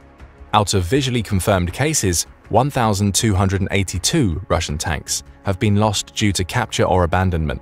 To keep tanks moving, it's necessary to keep them fueled and repaired, as they will inevitably break down under battlefield conditions. It's also necessary to have armored recovery vehicles to assist them should they malfunction or get bogged down in mud. Russia has lacked in all of these areas, which has prevented its armored columns from maintaining the momentum needed to keep an offensive going on the type of broad scale that its traditional military doctrine calls for. Meanwhile, from the start of the war, the Ukrainian military has used its tanks in a way much more similar to how they were successfully employed to break the stalemate of trench warfare in 1918. Although traditional close air support has been lacking, Ukraine has used its armor in conjunction with infantry and artillery, absorbing important lessons from the Western military training it got before and during the war. Ukraine has also, until recently, proven superior in deploying its drones to spot targets of opportunity and then exploit openings with infantry and armored forces working in concert. In short, tanks are not obsolete. Ukraine demonstrated this fact when it used its armored forces to help regain thousands of square kilometers of territory in the summer and fall of 2022. Although much less successful in 2023, Ukraine's Western tanks, such as the German Leopard, helped its armed forces to break through the first two of Russia's defensive lines in the Zaporizhia Oblast, which are the most sophisticated fortifications built in Europe since World War I. Ukraine proved unable to translate these achievements into wider breakthroughs, but it did show the continued usefulness of tanks in tasks such as storming fortified positions. The usefulness of tanks is now, as always, dependent on how they are deployed on the battlefield. Since ancient times, astute generals have understood that one type of arm is vulnerable if it's not supported by other arms. Infantry can be slow to move. Cavalry or armor is vulnerable if the momentum is halted. Artillery is practically defenseless without other units to protect it. Air support is vulnerable if there are no ground forces to protect it from anti-air fire, and so on. Russia's bitter experiences in Chechnya should have proven this point to the Kremlin's military brass. However, the ghost of the Red Army and its learning some of the wrong lessons from World War II still seems to haunt Russia's military today. If Russia has adapted in some ways since the disasters of 2022, it has done so because it learned them the hard way, through terrible losses on the battlefield. And if the recent fighting around Avdiivka is anything to go by, Russia is still very much in thrall to the ideas that have caused it to use its tanks improperly in offensive operations. But what do you think about Russia's tank doctrine and how it's deployed its armored forces in Ukraine? Is there anything it can do to improve its situation and reduce its armored casualties? Don't forget to let us know in the comments. Also, make sure to hit the like and subscribe buttons to support the channel and to get more military analysis from military experts.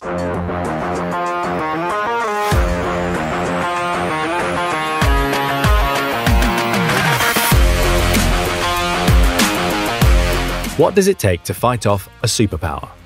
When Russia invaded Ukraine in February 2022, many observers and analysts assumed the war would be over quickly. As Russian troops massed on the border, stormed into the country and laid siege to Kyiv, it seemed like only a matter of time until Vladimir Putin was in control of his smaller neighbor. But against the odds, Ukraine's armed forces defended their territory and began to win victory after victory. How did they do it? All year, social media has been filled with home videos of the many ways that soldiers and civilians alike have countered the bigger, better equipped Russian military. One of these has been repurposing salvaged equipment from defeated Russian forces, old Soviet leftovers, and even abandoned civilian homes. This has long been a tactic of underdogs in war, but here's how Ukrainians have taken the practice to a whole new level. Since the beginning of the conflict, large amounts of machinery have been left behind, captured, or shipped into the country.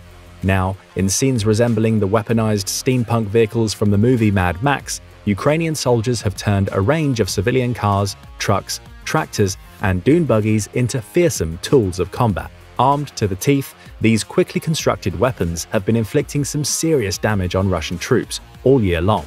Valuable against both tanks and aircraft, they can function in nearly any condition, firing and racing away before they can be targeted. Civilian vehicles mounted with firepower are nothing new. In fact, they've been around almost as long as cars themselves.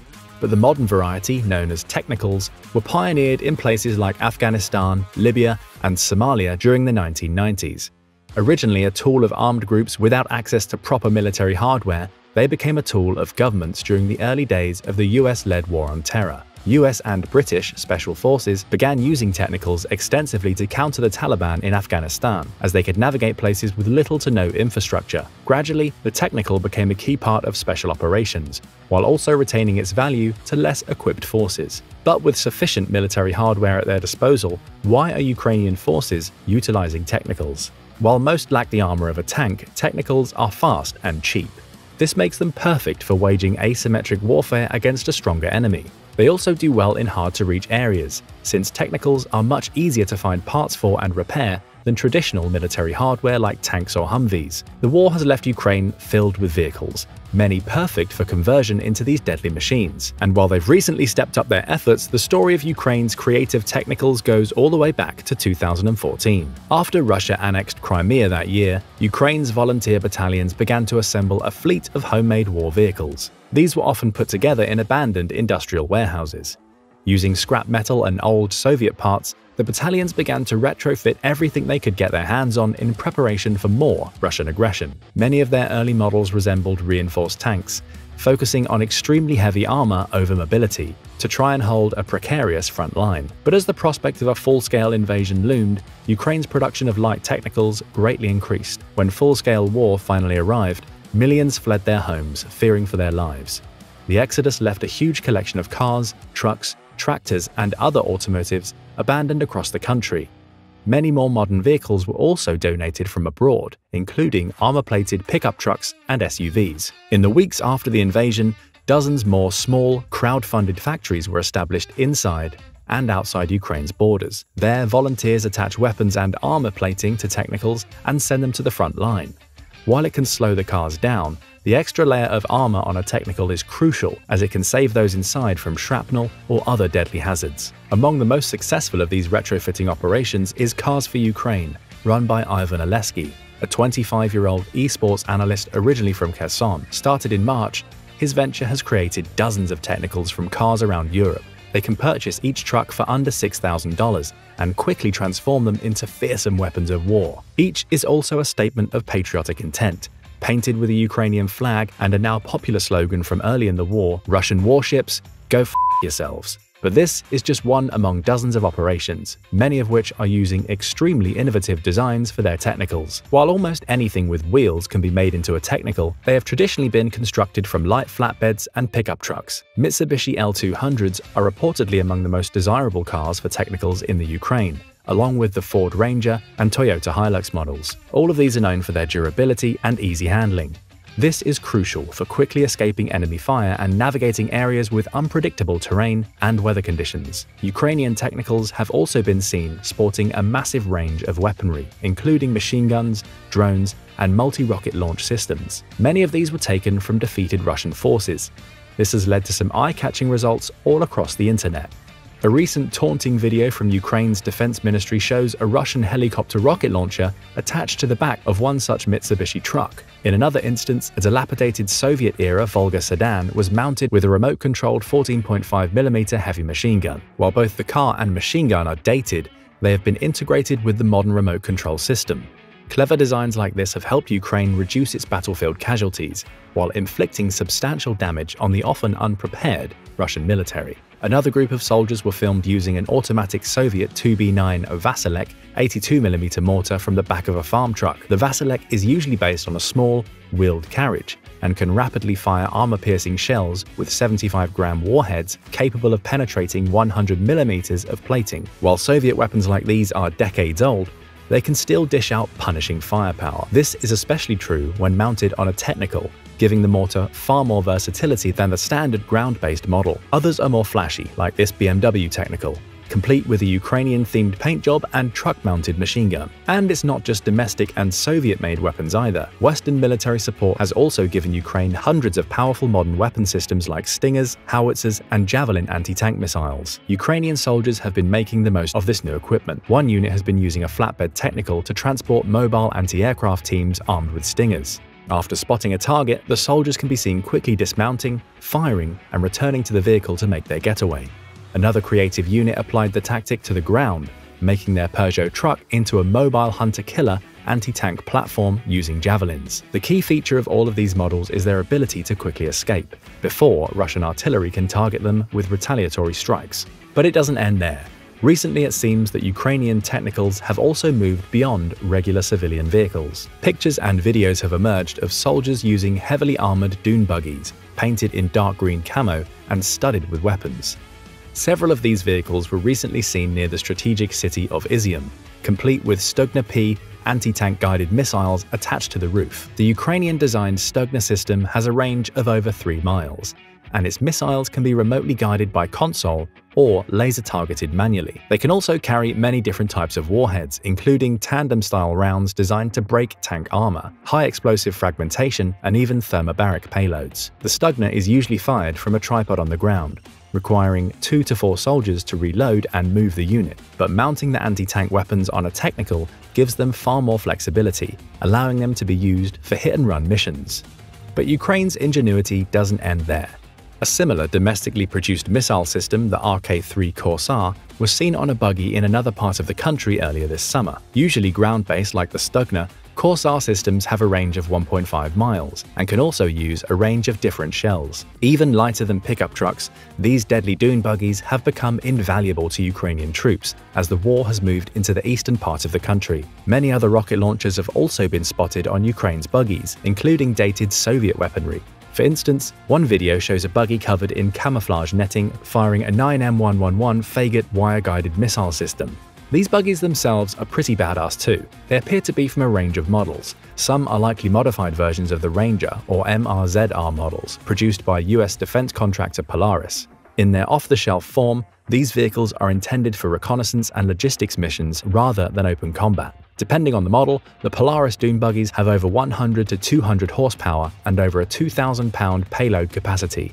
Despite being very light and maneuverable, they also have an extremely durable chassis and strong suspension, making them ideal for navigating difficult areas. But Ukrainians also appear to have reinforced theirs with body armor and camouflage for extra protection against Russian fire. Other Ukrainian buggies have been far more homemade. One, captured in a photograph by the Associated Press, was constructed from a Peugeot 307 coupe convertible and with the doors and windows removed. While not a tactical vehicle like the Polaris buggies, the Peugeot 307 is still fast, able to go from 0 to 60 in 8 to 10 seconds. Speed is crucial for Ukraine's technicals, especially for the country's rapid counteroffensives in recent months. The buggy hosting the Corsair missile system is yet another model. This variety of buggy also seems to have been domestically manufactured. It has 2 seats in front and a cargo platform at the rear of the vehicle, fitted with a tripod and optics for the Corsair missile system. On the road, 2 missiles are carried in storage boxes at the back for easy retrieval and use. But how have these strange-looking dune buggies and other technicals helped Ukraine hold its own against Russian tanks and artillery? Early in the war, they played a part in helping Ukrainians repel Russia's initial push into Kyiv. Their high maneuverability proved much better at urban combat than cumbersome tanks. And after the Russian offensive failed, the fighting moved east, shifting into a heavy artillery war in the Donbass and Luhansk regions. For a number of reasons, technicals have been even more important in this context. Despite its battlefield victories, Ukraine has been heavily outgunned by Russia all year. While this has started to change thanks to the influx of Western weaponry, Russia's enormous guns can still easily destroy slow-moving and immobile targets. But by attaching their firepower to technicals, Ukraine has made their artillery much harder to destroy. Another advantage has to do with geography. While the eastern part of Ukraine is relatively flat, it is crisscrossed with rivers and has fewer major roads than the west. This means that much of the fighting is taking place in the countryside, where technicals have a substantial mobility advantage over tanks. Russian tank losses have been enormous, and by mid-October they had lost nearly 1,400 tanks, averaging nearly 10 a day. Ukraine's inventive use of technicals has contributed to these startling numbers. Whatever course the war may take this winter, it seems likely that technicals will remain a key part of Ukrainian operations due to their speed, flexibility, and low cost. While they certainly look like something out of a dystopian universe, these vehicles have proven themselves to be extremely effective in real-life combat, and just as they have gotten more inventive since the beginning of the war, Ukraine's technicals will probably keep evolving as they receive new and more lethal weapons from the West. But what do you think? How valuable have the technicals been to Ukraine? And will they keep being used and upgraded? Let us know in the comments section below. And if you want more military analysis from military experts, make sure you subscribe. How incompetent can Putin get? Since the war in Ukraine started, he's been losing tanks by the dozens on a daily level. His military has been unable to deliver powerful air and artillery strikes or apply modern military tactics and strategies, and the list doesn't stop there. When Russia launched its full-scale invasion of Ukraine, the world's attention was naturally riveted on the land war. There, Russia's poor command structure and logistical incompetence became apparent within the first week, with the attack on Kyiv stalling. Since then, Russia has been forced to take hundreds of thousands of casualties in a war of attrition that has raged for 20 months and counting.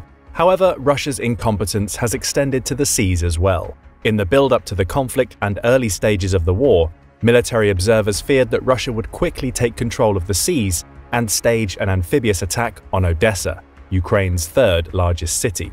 If Russia took Odessa, it would essentially cut Ukraine off from the Black Sea entirely and leave it a poor, landlocked rump state. Such fears proved unfounded. A landing near Odessa never came. Instead, the biggest stories involving Russia's navy in this war have been of its numerous humiliations. What happened? Today, Russia has essentially ceded control of the western Black Sea and is increasingly not even safe within its haven in Crimea. But why has the Russian navy proven so ineffective in the war?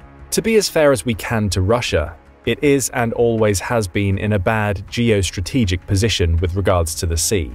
Ever since the days of Peter the Great, Russia has aspired to be a sea power.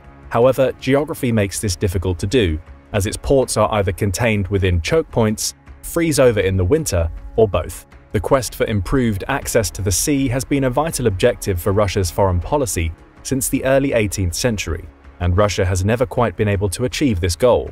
Even at the height of its power during the Soviet Union, unrestricted access to the sea was an objective that still eluded Moscow.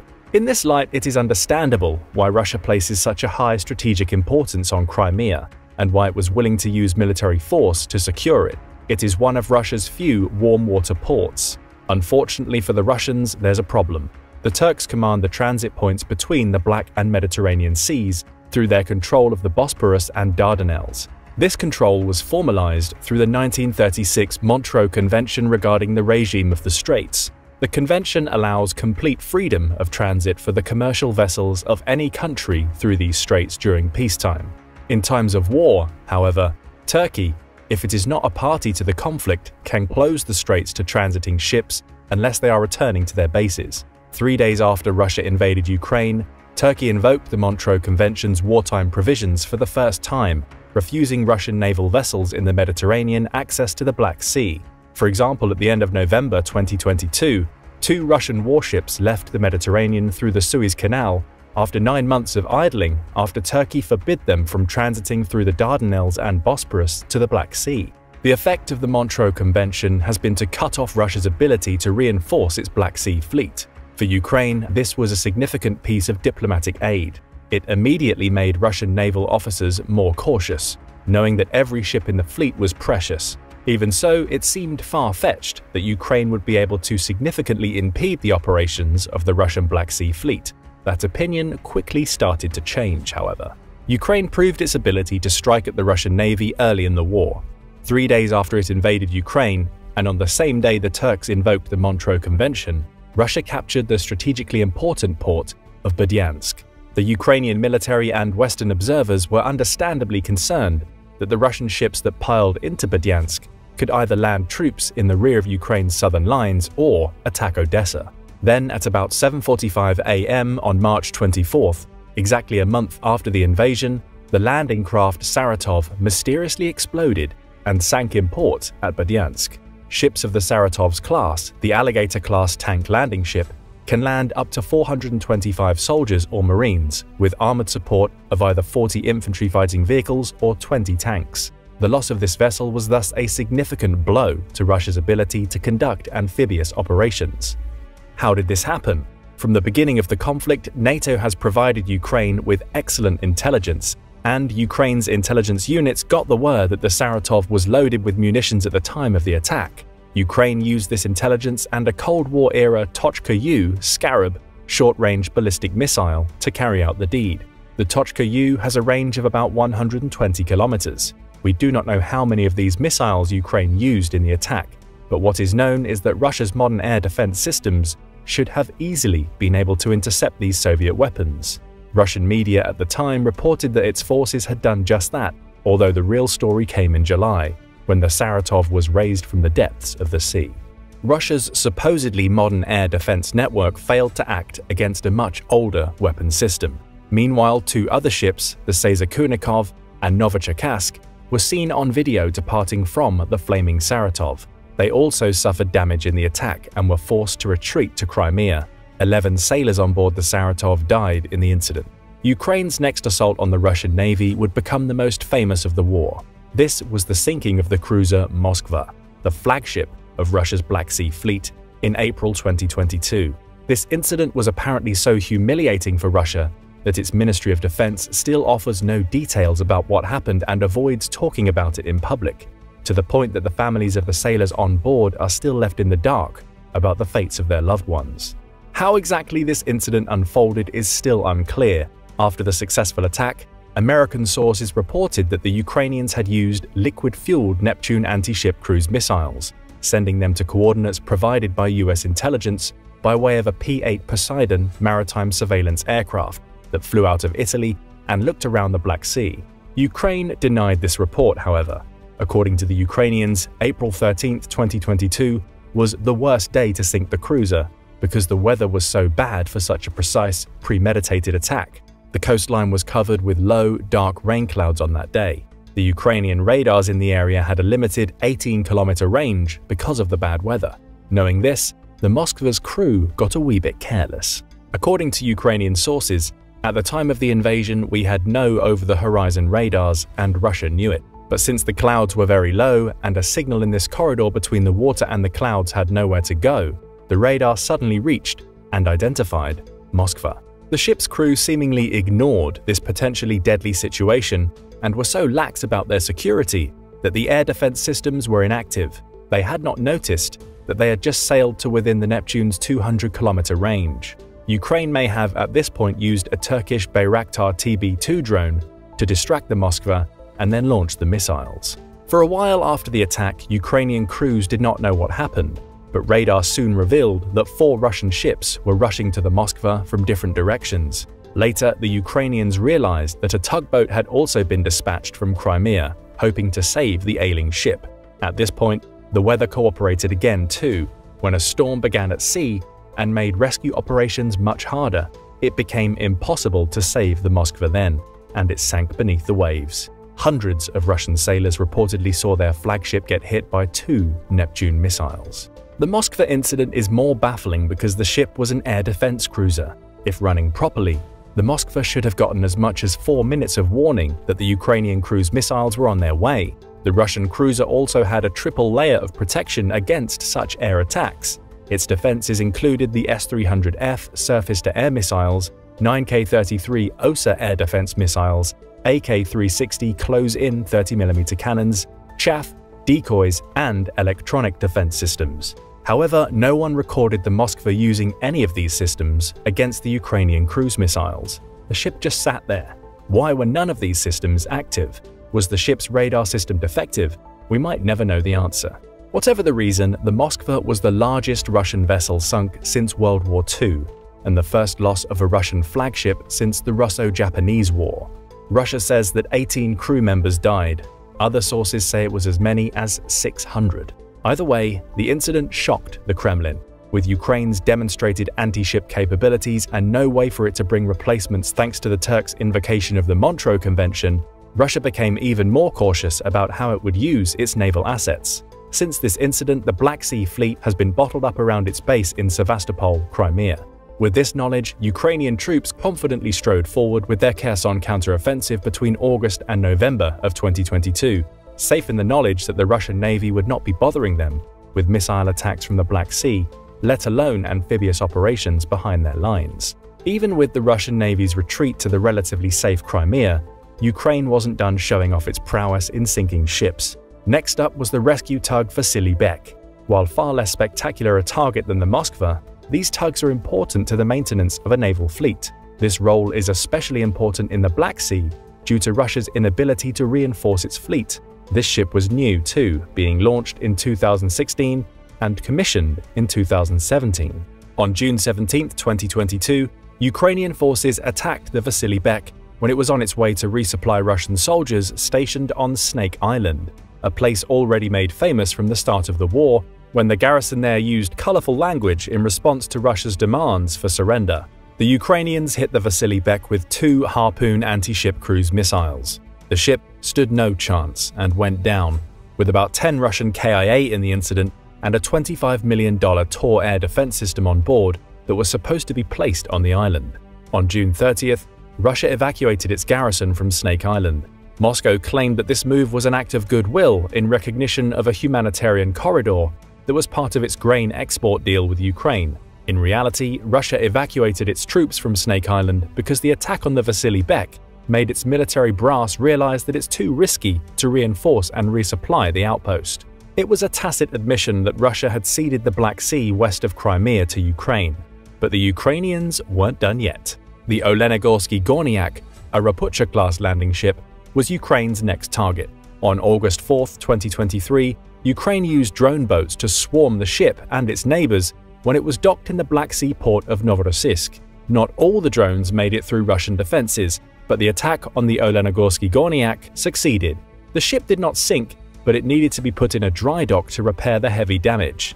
It's unlikely that the ship will return to action anytime soon. The water drone Ukraine used in the attack was a new low-visibility grey boat that can be operated via remote control. The drone boat has a high payload, able to carry a 300-kilogram warhead up to a range of 800 kilometers. The boat also features a satellite communications array at its rear. A Ukrainian operator of these drones explained their low profile was designed to exploit weaknesses in Russian ship defenses. It was an adaptation from their earlier attacks, where Russian ships spotted drone boats and sank them with artillery and small arms fire once they got to within visual range. The attack on the Olenigorsky Gornyak reveals that Ukraine has absorbed these lessons and is adapting with its newer drone boats. Russia claims that it foiled a similar attack on an oil facility after this incident, but as always, these claims should be treated with skepticism. Most recently, Ukraine attacked targets in Sevastopol, the headquarters of Russia's Black Sea Fleet, and other targets in Crimea. On September 13th, Ukrainian forces struck the Sergo-Ordzhonikidze shipyard in Sevastopol, a major repair base. Ukraine reportedly used 10 Franco-British Storm Shadow cruise missiles in the attack. Russia's Ministry of Defense claims that air defense systems in the area shot 7 of these missiles down, but that effort was clearly not enough. The Russian Kilo-class diesel-electric submarine Rostov-on-Don and the large landing ship Minsk were struck and destroyed by the Storm Shadows. Key infrastructure on the base was also damaged in this incident. However, the missile attack was only the climax of the operation. Other units were essential for shaping it. Prior to the attack, Ukrainian special operators seem to have destroyed one of Russia's nearby S-400 air defense systems and took control of an oil facility that housed a local radar unit. By downing these systems, the Ukrainians set the stage for the strike on Sevastopol. It would only be the first of several attacks on Crimean targets in the weeks ahead. On September 14th, Ukraine again struck at the Russian Navy on the seas. Its general staff said it had targeted 2 ships in the western Black Sea and released a video showing a Russian patrol ship appearing to come under attack by drone boats. The Russian Ministry of Defense confirmed that one of its ships, the Sergei Kotov, had been attacked, but repelled the assault. Meanwhile, that same day, Ukrainian forces used cruise missiles and drones to destroy a Russian air defense network in the Crimean city of Yevpatoria. Then, on September 22nd, Ukraine launched another attack on Sevastopol. Ukraine sent several Storm Shadow cruise missiles at targets there. Russia claims that it shot most of them down, but one made it through, hitting the Black Sea Fleet's headquarters. The attack set the main building ablaze, and Russian officials said at least one service member went missing in the aftermath. Ukraine alleges that the strike was timed to coincide with a meeting of high-level Russian officials. Kirillo Budanov, Ukraine's intelligence chief, says that 2 Russian commanders were badly injured in the attack. Later, Ukraine's Special Operations Forces said the strike had killed Viktor Sokolov, the commander of Russia's Black Sea Fleet, along with 33 others. No independent source verified this claim, however. Sokolov reportedly attended a soccer awards ceremony to prove he was not dead on September 27th, although there are claims that this was a duplicate. As always, we should know more in time. What we do know is that the Institute for the Study of War confirmed an attack on the 744th Communications Center of the Command of the Black Sea Fleet in Crimea. And the problems are only piling on for Russia. In late September, the Biden administration seemingly finally gave Ukraine what it has wanted for so long. Although it was not officially announced, it's likely that Ukraine will be getting ATACMS missiles in the near future. These weapons can hit targets up to 300 kilometers away, 50 kilometers further than the Storm Shadow. And unlike the Storm Shadow, which requires a riskier launch from a fighter jet, ATACMS can be fired from Ukraine's HIMARS platforms on the ground. ATACMS would be ideal for launching attacks on Sevastopol. Meanwhile, if Ukraine gets ATACMS, it's also possible that Germany will agree to supply Ukrainians with Taurus air-launched cruise missiles that have even greater range than ATACMS. This weapon system would be ideal for targeting the Kerch Bridge connecting Crimea to the Russian mainland. A drone attack already damaged the Kerch Bridge a year ago. This scenario would be far more threatening.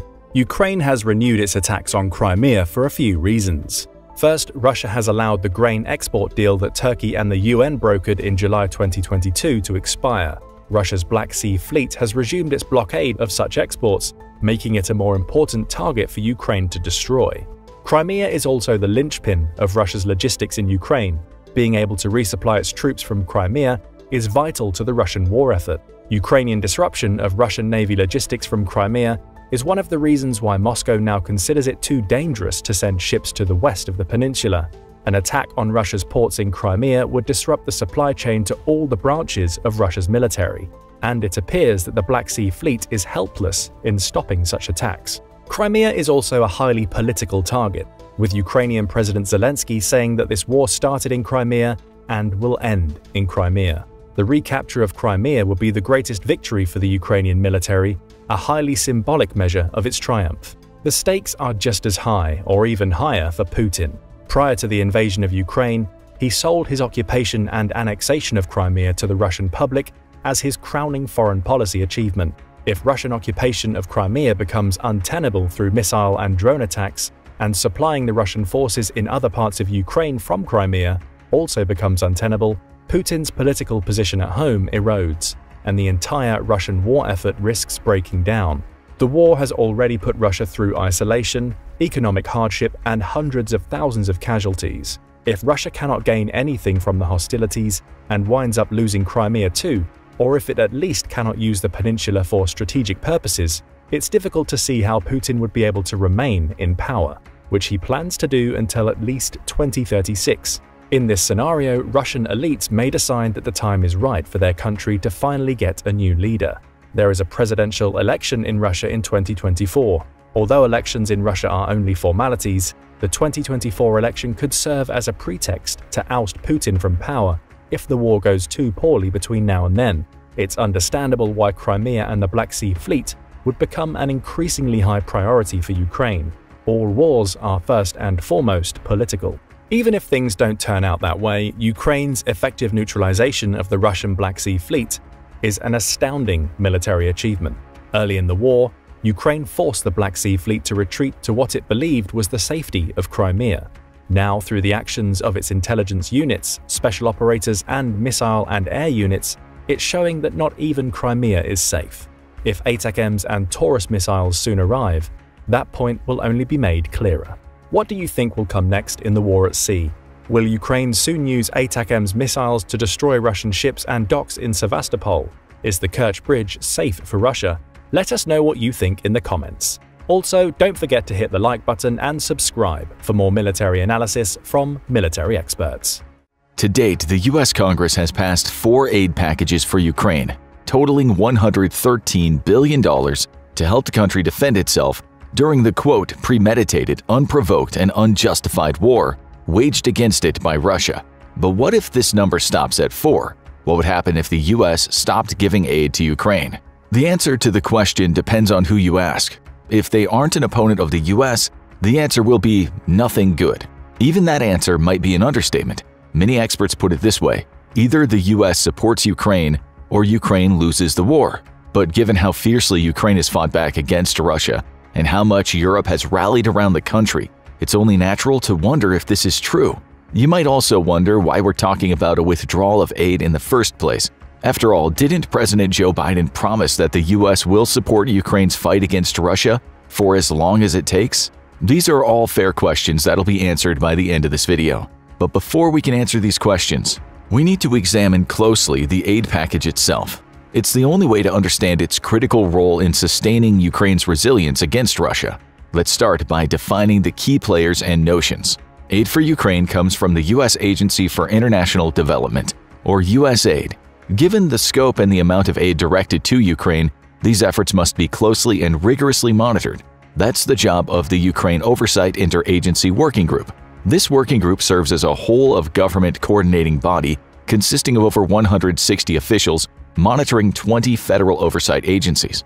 Now, it's also important to define what kind of aid the U.S. provides to Ukraine. In one corner, there's direct budget support for the Ukrainian government directed at non-security general budget expenses, such as salaries for civil servants and pensions.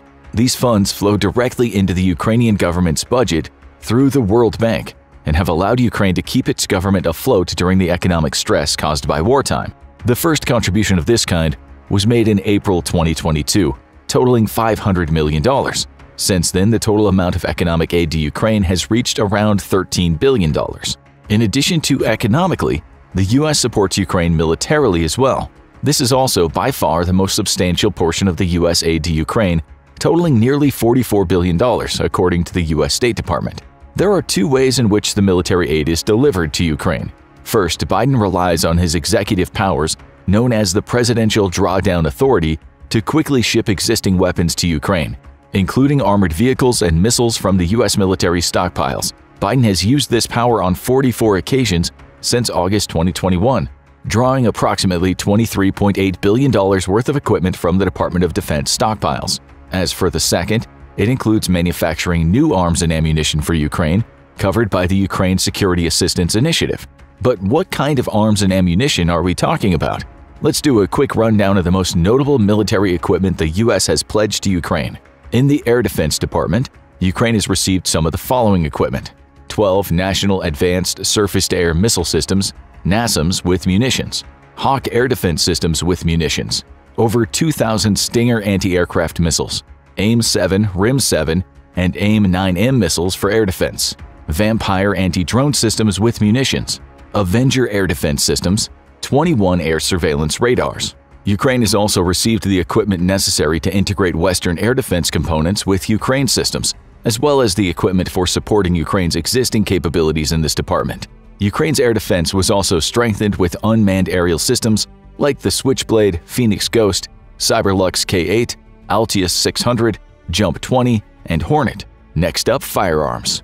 Here we can also see some impressive numbers and even more impressive weapons, including the following: 39 high-mobility artillery rocket systems with ammunition, ground-launched small-diameter bomb, GLSDB launchers and guided rockets, over 270 howitzers, and over 2,800,000 artillery rounds, 60,000 Grad rockets, over 30,000 rounds of remote anti-armor mine or RAM systems, over 7,000 precision-guided 155mm artillery rounds, over 290,000 of various other artillery rounds, over 400,000 mortar rounds, over 200 various mortar systems, over 70 counter-artillery and counter-mortar radars, 20 multi-mission radars. The U.S. also included smaller weapons, sending thousands of grenades and grenade launchers, small arms and small arms ammunition, rocket launchers, systems, and munitions. To aid in ground maneuvers, Ukraine has been equipped with the following: 31 Abrams and 45 T-72B tanks, including ammunition, 186 Bradley fighting vehicles, 189 Stryker and 300 M113 armored personnel carriers, 250 M1117 armored security vehicles, over 500 mine-resistant ambush-protected vehicles or MRAPs, over 2,000 high-mobility multi-purpose wheeled vehicles HMMWVs, 300 armored medical treatment vehicles, over 200 light tactical vehicles, 80 trucks, 124 trailers, and 800 tactical vehicles for heavy equipment. So far, we've covered 2 military branches, the Army and the Air Force. That leaves us with the Navy.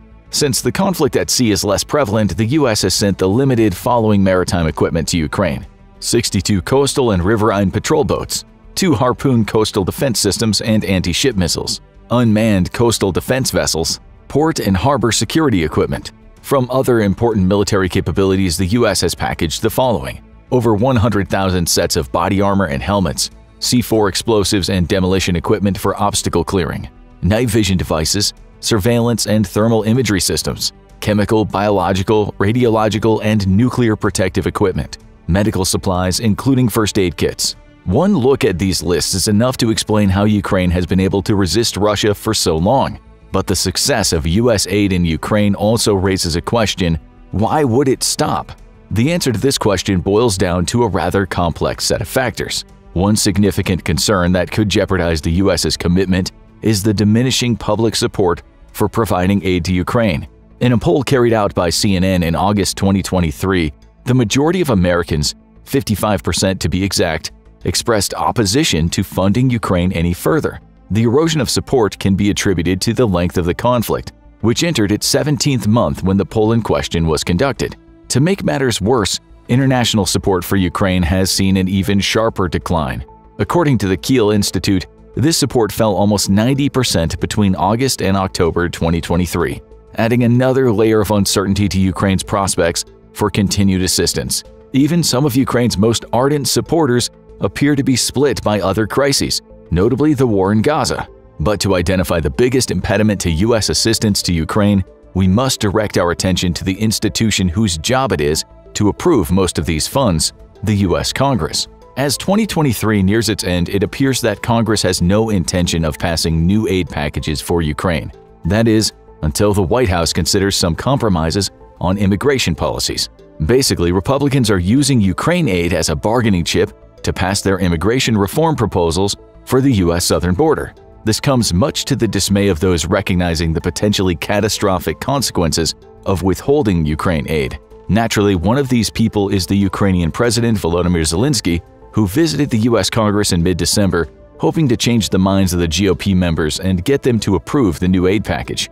Unfortunately, his appeal failed to sway Republican lawmakers, who left the meeting with Zelensky unmoved. They reiterated that the aid to Ukraine will be contingent on the Democrats and the Biden administration meeting their demands for stricter immigration measures.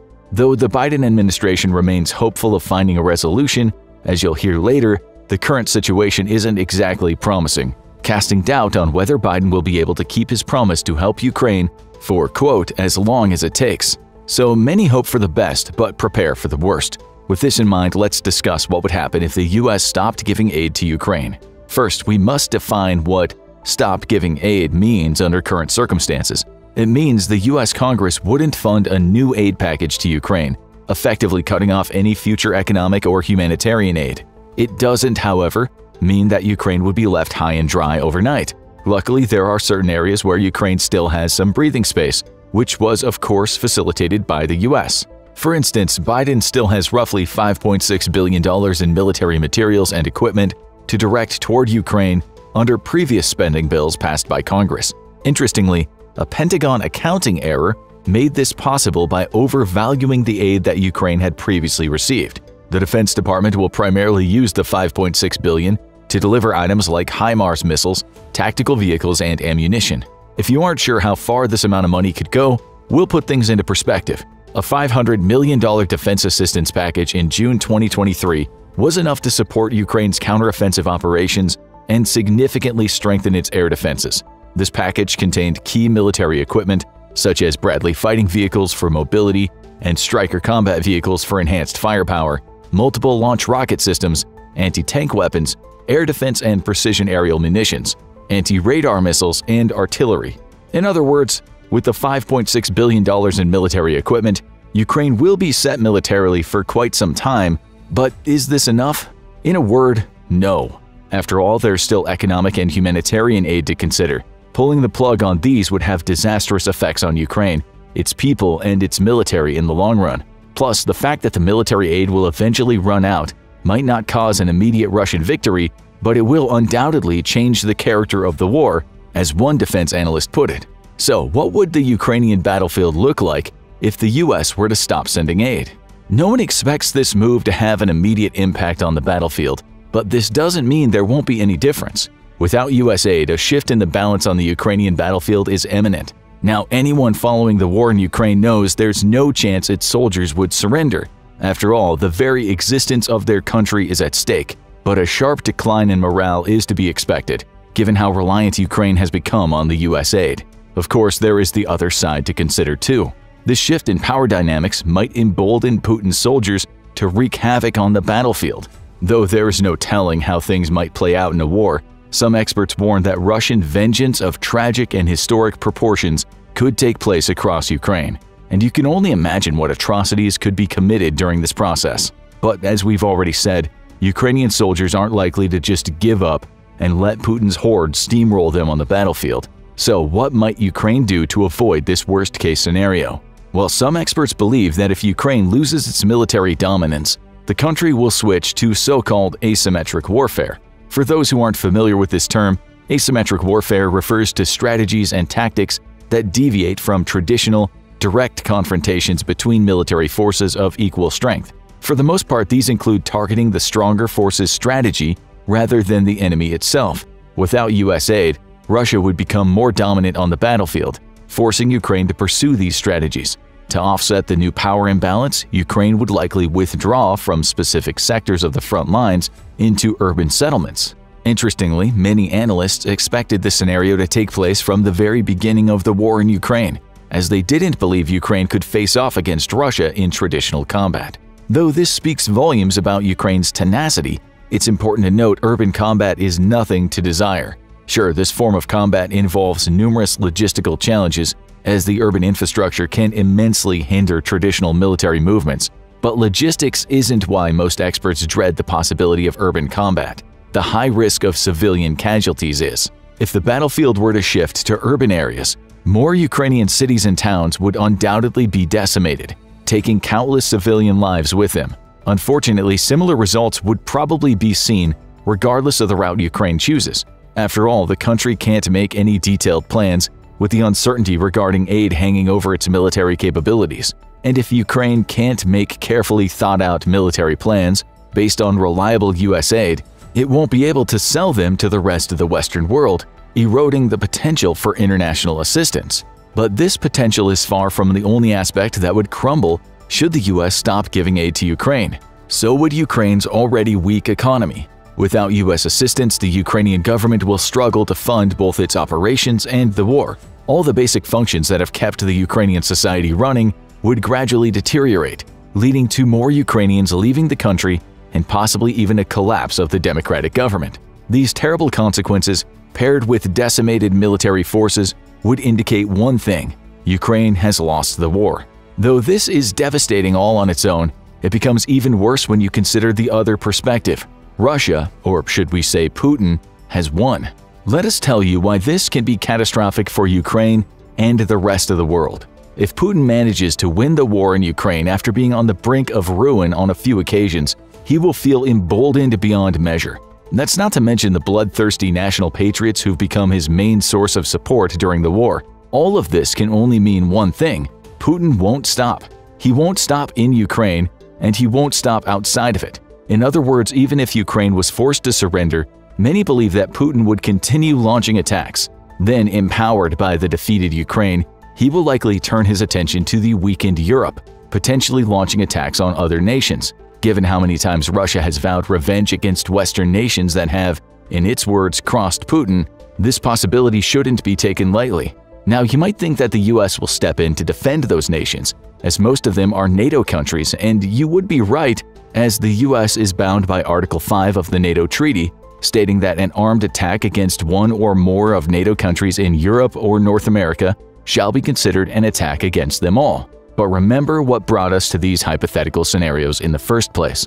No more US aid to Ukraine. Let's face it, this can be perceived as the US abandoning Ukraine in the thick of war. Just think about the message this would send to all US allies, and even worse, to all US opponents. Let's tackle the allies first. If the US abandoned Ukraine, the trust and confidence of the country's allies would likely be severely shaken. The US could easily be seen as an unreliable partner by the likes of NATO countries, Japan, and South Korea. These countries would probably start to question whether the US would truly help them in their times of need. Though all the US allies might perceive themselves as vulnerable, those with belligerent neighbors will have it the worst, especially when those neighbors in question are watching the US's every move. This brings us to the US enemies and their reaction to a potential withdrawal of aid to Ukraine. Since we've already been over Russia's potential response and mentioned belligerent neighbors to US allies, you probably know which US opponent we'll discuss next. That's right, it's China. China is closely watching the US's actions in this war in Ukraine. A potential withdrawal of aid could possibly be interpreted as a sign of wavering commitment to US allies. This, of course, could have disastrous consequences for Taiwan and the Asia-Pacific region in general. Many see a lost war in Ukraine as a stepping stone to a conflict in the Asia-Pacific region. After all, the US is arguably the only reason this war hasn't happened. And if the US is now perceived as weak and fickle, what's stopping China and the other US opponents from pursuing their interests and even targeting the US? This means that China would potentially go to war over Taiwan, viewing Ukraine's loss as an opportune moment to establish its dominance in the region. A Ukraine loss could potentially lead to a fundamental reshaping of the power dynamics at a global scale. But will the US's withdrawal of aid necessarily lead to Ukraine's loss? Could Europe step in and ensure this withdrawal doesn't end in Russia's victory and global chaos? Well, technically Europe is already helping Ukraine, so they wouldn't need to step in as much as step it up. Currently, the US is the largest individual donor of military aid to Ukraine by a margin. From late January to October 2023, the US spent roughly $47.33 billion on Ukraine's military. That's more than what the next 11 countries have donated combined. The next largest individual donor, Germany, has spent roughly $18.48 billion. The UK is in third place with around $7.09 billion. From these figures alone, it's pretty evident that matching the US's military contributions will be a Herculean task for Europe, if at all possible. Although willing, European countries couldn't physically produce as much military equipment as the US's massive military-industrial complex. Even former NATO Secretary General Anders Fogh Rasmussen was quoted as saying, "We can't make it without a strong American commitment." But remember, this all refers to the military aid. When it comes to economic aid, things aren't as gloomy. You see, Europe is currently on track to overtake the US in terms of economic aid to Ukraine. But just like that, we're back at the bad news. First, the opponents of European economic aid to Ukraine are growing bolder as the uncertainty over the US aid intensifies. This could best be seen mere hours after the European Union agreed to open membership talks with Ukraine. Namely, Hungarian Prime Minister Viktor Orbán blocked a $54 billion aid package for Ukraine. This shouldn't come as a surprise to anyone familiar with the politics of Orbán, who is often labeled as Putin's mouthpiece. But even if the EU countries find a way to deal with the likes of Orbán, the question remains, will European countries remain as dedicated to helping Ukraine after the US pulls out? Many believe that the answer is a resounding no. Not only that, but there's also a possibility that some countries will pull back their funding altogether if the US does the same. They might see the US's move as admitting defeat and think, why waste money on a failing effort? Even while the US aid is still going to Ukraine, some European countries have demonstrated fatigue with the war efforts. For instance, the newly elected Slovakian government has pulled its support for Ukraine altogether. The Netherlands' support has also been brought into question, following the electoral victory of right-wing politician Geert Wilders. With the US gone, other countries might follow suit, especially when you consider that Europe had already turned a blind eye to Russian aggression before, when the country initially invaded Ukraine in 2014. Though some European officials are aware that Europe can't keep expecting the US to come to the rescue, not much has been done to strengthen European self-sufficiency. Even when European countries provide aid to Ukraine, the US is primarily responsible for coordinating those efforts, making it instrumental every step of the way. So we can safely say that without the US aid, Ukraine will eventually lose this war, no matter how many European countries try to stop this. This means that the only way to prevent a worst-case scenario is for the country to find a way to continue giving aid to Ukraine. But is this possible? Well, Biden's administration is currently trying to make it possible. In August 2023, Biden asked for $24 billion for Ukraine, hoping this incremental approach would be acceptable to Congress. Unfortunately, Congress has failed to act on that request before ending the fiscal year, moving the battle for aid to 2024.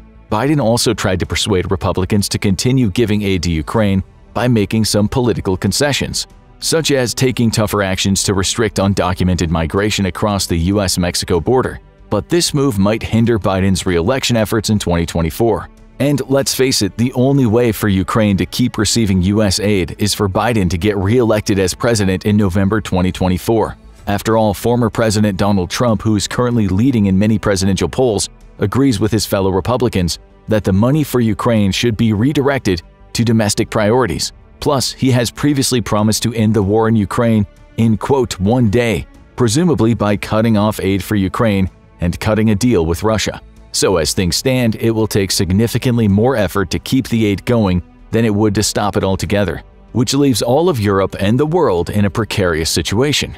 But what do you think? Will the US stop giving aid to Ukraine? And if so, will this inevitably lead to Ukraine losing the war? Let us know in the comments, and don't forget to subscribe for more military analysis from military experts.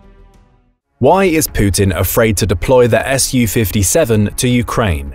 Maybe because, much like its land-based counterpart, the T-14 Armata, it's one of the most oversold and disappointing assets within the Russian military. Then there's the fact that Ukraine has been successfully shooting down so many Russian jets that Putin is terrified of his shiny new toy being captured and having its true RCS revealed by the West, as well as the release of any other advanced capabilities, or lack thereof. Let's dive in. When it comes to recent Russian military equipment, there are two things to remember. First, don't believe the hype. And second, make sure your accountant checks the numbers. One of the most overhyped and underwhelming members of the new Russian military is the Su-57 fighter, codenamed Felon by NATO. That codename may be its coolest feature. It promises a lot but delivers much less. What's even more surprising is the way that Russia has been shielding this aircraft from potential risk in the skies near Ukraine. We say near since there's no evidence yet that Russia has risked flying the aircraft anywhere but within Russian airspace, except for a very few brief appearances over much less dangerous Syrian airspace. During those brief deployments in 2018, the Su-57 was still considered a prototype and was described by aviation expert and author Tom Cooper as burdened with inadequate and incomplete sensors, incomplete fire control systems, and self-protection suites, no operational integrated avionics, and unreliable engines. Despite its clean lines, impressive maneuverability, and eye-catching paint schemes, this aircraft falls short in many vital areas, including less than stellar stealth capabilities, its use of outdated engines, a reliance on less than state-of-the-art computer systems, and extremely limited production numbers. Much like the more capable US-made F-22 Raptor and F-35 Lightning stealth fighters, the Su-57 ran into extensive development delays and cost overruns. But unlike the F-22 and F-35, the final aircraft has not lived up to pre-production hype. Actually, we can go as far as to say the Su-57 isn't even comparable to the F-22 and F-35. Here's why. The design and layout of the Sukhoi Su-57 Felon is an evolution of the previous Soviet Union's Su-27 shape, adapted for the requirements of low visibility and supersonic speed and agility. In many Western circles, the Su-57 has been described as a stealth flanker, the flanker being the NATO designation for the Su-27.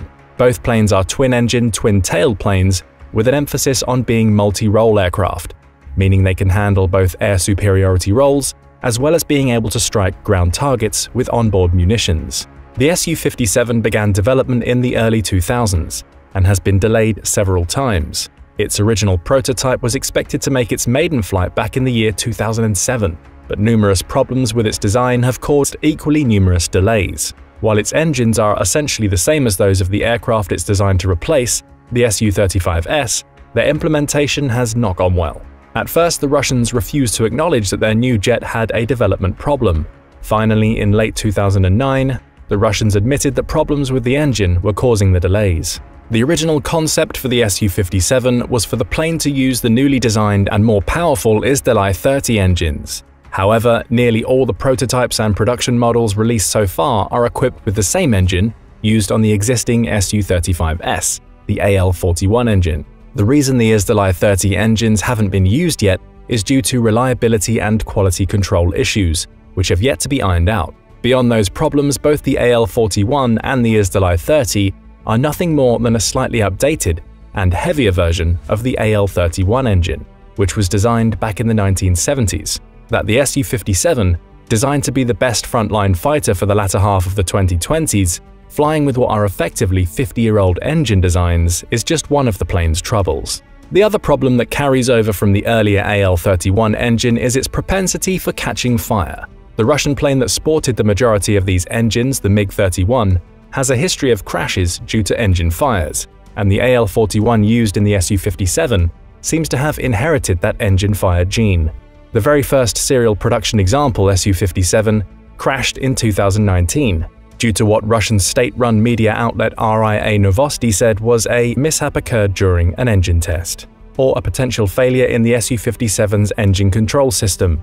But Russian news agency TASS reported that it was a flight control system error. This possible engine fire followed one of the type's T-50 prototypes that was badly damaged due to an engine fire in 2014. These engine problems, along with unanticipated structural fatigue in the fuselage and wings, caused a redesign that included more carbon fiber material, a reinforced airframe, and an enhanced wingspan. These additions raised the overall weight of the Su-57 to more than 25 tons, which further reduced its performance on its older engine models and led to additional crashes during testing. These changes and additions delayed the expected first delivery model from 2015 all the way to 2020. The Su-57 was expected to be Russia's entry into what's known as a fifth-generation fighter. These types of planes, including the earlier US-made F-117, more of a stealth testbed than an actual fifth-gen fighter, and the much more advanced F-22 Raptor, introduced several new concepts into the aviation industry. These new benchmarks included advanced stealth, or in the case of the Su-57, stealthier, airframes with reduced radar cross-section (RCS), active electronically scanned array (AESA) radar, a type of phased array antenna, and supercruise capabilities, which means a fighter can fly above Mach 1 without using afterburners. In comparison, the US-made F-22 is able to cruise at speeds of Mach 1.5 or greater without the use of afterburners for extended periods in combat configuration. The Su-57 does hit most of the 5th-gen benchmarks reasonably well. However, it's in the realm of stealth capability that the Su-57 has been heavily criticized. It certainly falls far short of its US counterparts when compared against the F-22 and F-35. Russian aviation expert Pyotr Batowski points out in his book Russia's Warplanes Volume 1 that the primary means of reducing radar visibility is to carry normally wing or belly-mounted munitions in the interior of the plane.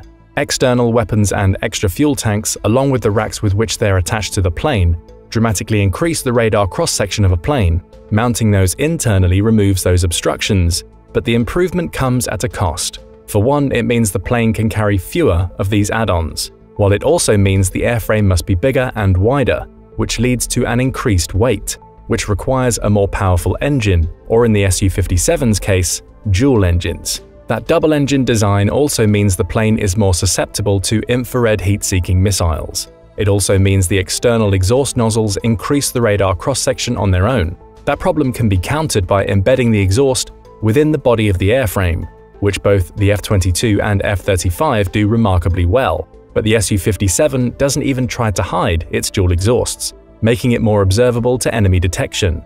There's also the need to deal with the straight lines for the engine intakes, as well as the turbine blades just inside those air ducts. Again, the F-22 and F-35 have been designed not just with embedded fan blades, making them almost undetectable by enemy radar, but the intakes are also covered in radar-absorbent material. The Su-57 employs radar blockers to reduce reflections from the engine inlet guide vanes and are installed in the engine air intake ducts, but they don't do enough to remove that radar return.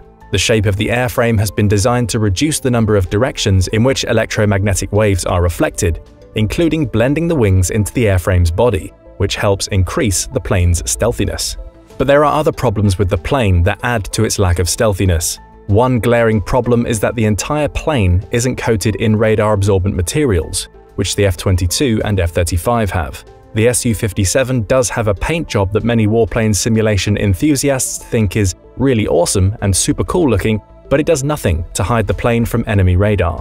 What's even worse is that the Su-57 has exposed rivets all across the plane, especially on its wings. Those dramatically increase the plane's radar signature, making the plane stand out in real combat. The Russian-leaning website militarywatchmagazine.com, always quick to criticize Western military technology while simultaneously lauding Russian ones, claims the Su-57 is built with a unique blend of low reflectivity fiberglass, which was offered as a beneficial alternative to the more radar-absorbent stealth coatings used on US and Chinese stealth aircraft, due to its much lower maintenance needs. But the number of problems with this type of an airframe, as seen in the efforts to strengthen and improve the plane after it was supposed to be ready for combat trials, shows that this method of construction presents its own inherent weaknesses. The plane's manufacturer Sukhoi claims the Su-57 has an optimal radar cross-section between 0.1 to 1 square meters.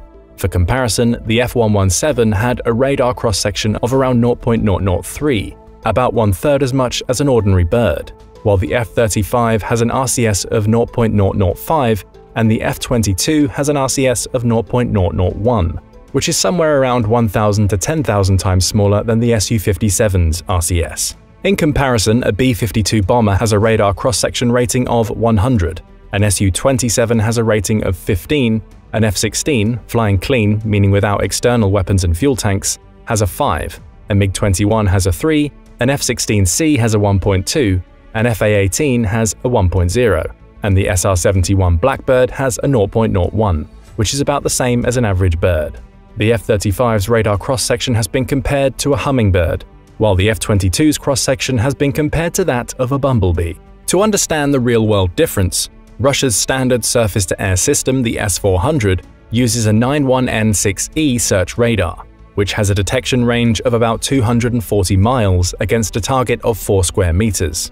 If it's operating under optimal conditions, it should be able to detect an F-15 at 325 miles, an FA-18E Super Hornet around 1 square meter RCS at 170 miles, the Su-57, assuming 0.1 square meter RCS, at 96 miles, and an F-22 or an F-35 with an RCS of 0.005 or less at only around 17 miles. In short, a radar would have between 6 to 10 times greater detection range against the Su-57 compared to an F-22 or an F-35.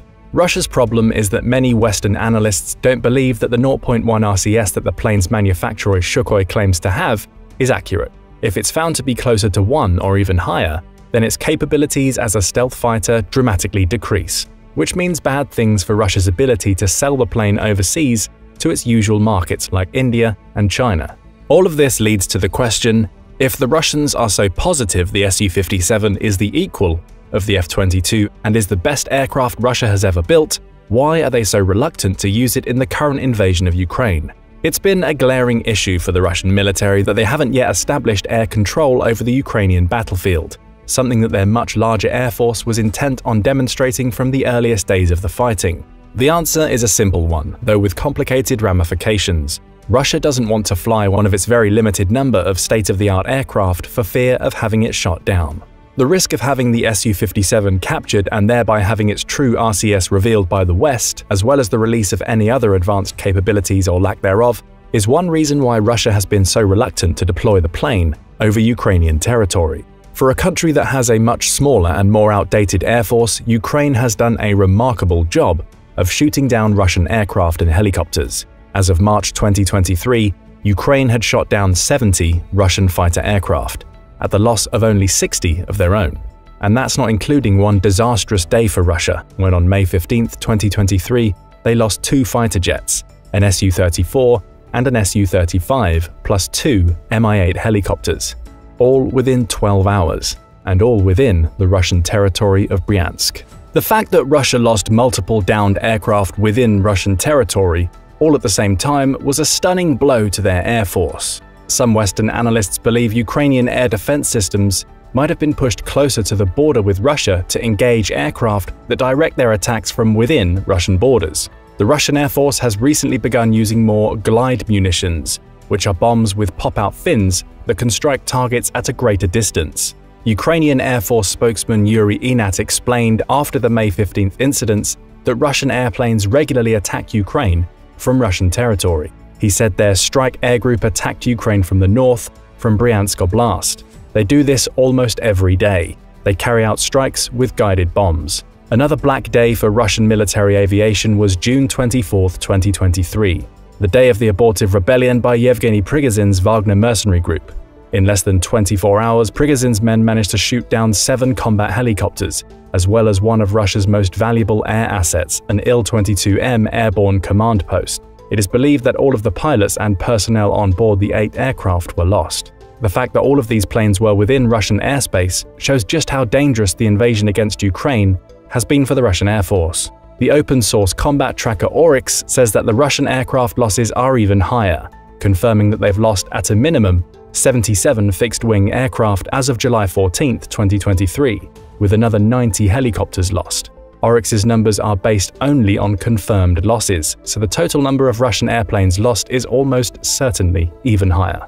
Another of the major problems with the Su-57 is that there just aren't very many of them available for the Russian Air Force. The West's best estimates are that Russia has only received somewhere between 5 and 15 of the aircraft, with most analysts suggesting Russia is currently flying a total of only 12 Felons. Even TASS, the Russian news agency, says a best-case scenario would see Russia possibly receiving as many as 76 Su-57s, but only by the end of 2028. And that's assuming a big ramp-up of production that Russia's economy doesn't appear likely to meet. These numbers pale in comparison to the number of F-22 Raptors that the US currently has flying, which includes 142 combat aircraft and another 44 used for training and testing new equipment and upgrades. Even more impressive is the number of F-35 Lightnings currently flying. The US alone is operating more than 450 F-35s in its 3 configurations: the original A version, the vertical short takeoff and landing (VSTOL) B version, and the carrier C version. But the F-35's true advantage is the ability to sell these aircraft to America's allies. When you include those countries, there are currently more than 850 F-35s in service around the world, and the US is producing another 156 more of these planes every year. One of the problems that Russia has had in producing the Su-57 has been a lack of overseas partners. One of its original allies in this program was going to be India, who had agreed with Russia back in 2016 to create an improved Su-57 that would have been called the 5th Generation Fighter Aircraft Program, or FGFA. But years of delays and concerns that the FGFA would not meet project goals led India to put the program on indefinite hold in 2018. India complained that the base Su-57 was too expensive, poorly engineered, and powered by old and unreliable engines. The degree with which India was unhappy with the Su-57 is borne out by the fact that India willingly walked away from the project after already dropping $295 million into pre-development costs, money they'll never get back. With India's departure from the program, Russia lost the largest potential buyer of any future Su-57 aircraft, which meant that Russia will have to bear the cost of developing and producing the aircraft alone. Another potential buyer, Algeria, has a contract to acquire Su-57s in 2025, but that deal may also fall through because Russian firms will not risk having them flight tested on site in Algeria, and Algeria doesn't trust Russia, to be honest, about any tests done in Russian airspace. Instead of working with Russia for its next aircraft, India has announced an agreement to buy the 4th-gen Rafale fighter from France, and has placed an order for 26 of the aircraft, as well as 3 Scorpene-class submarines. These purchases show how far India has gone to diversify its armaments purchases, while also distancing itself from Russian arms manufacturers. China has already said no to the Su-57, as it's developing its own 5th-gen stealth fighter, the J-20 Super Dragon, which itself will eventually be replaced by an even better model, their as-yet unnamed 6th-gen advanced stealth fighter, which is still under development and not expected to see full production until sometime after 2026. Then there's Russia's failed export sale of existing Su-35 planes to Iran. They had a deal in place for Iran to purchase up to 50 already built Su-35s, an agreement concluded in 2014 during the second term of President Hassan Rouhani. According to a former Iranian diplomat, at the time of purchase, Russia had promised to deliver the Su-35s in 2023, but neither Iran nor Russia is expecting the planes to be delivered this year. Whether the unexpected loss of so many aircraft in the Ukraine invasion is to be blamed for this delay, or as some have speculated, Israel was able to dissuade Russia from sending Iran the planes, is still a matter of speculation.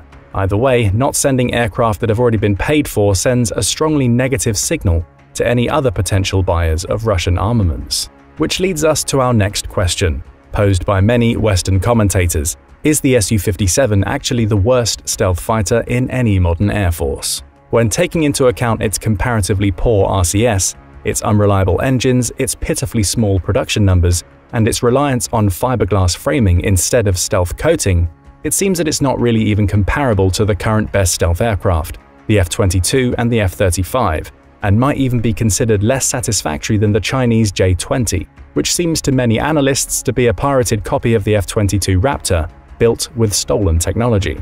Henry Kelsall, military analyst and aviation expert, says, Russia's Su-57 Felon is a troubled aircraft and a poor stealth fighter, with an abnormally high radar cross-section and just 10 in active service. He adds, it's an aircraft that should have stealth capabilities, but the Su-57 falls remarkably short in this area. Aircraft such as the F-22 Raptor and F-35 Lightning II have it beaten in this department. As such, it's arguable that the Su-57 is the world's worst stealth aircraft currently in service. Russian President Vladimir Putin, on the other hand, seems to be willing to claim it's not only not that bad, but that the Felon is the best stealth fighter in the world. This is the world's best plane by all its operational characteristics and its armament, Putin said about the Su-57, according to a report broadcast by Russian news agency TASS. No other aircraft in the world can fly as well as our plane. This is the true reason why Russia can't afford to have one of their few Su-57s shot down. If the West were to get their hands on a shot-down Felon and discover, as many analysts have pointed out, that this plane is nothing more than a souped-up 4th-gen fighter, then its chances of ever being sold to overseas buyers would vanish in a heartbeat. The aviation writer, ex-Marine and foreign policy and defense technology analyst Alex Hollings says, the Su-57 isn't quite as advanced, quite as capable, or quite as stealthy as the other three fighters of its generation. As far as their effectiveness in the Ukraine invasion, he added, to date, there are so few Su-57s in existence that any capability they offer the Russian military is superficial at best.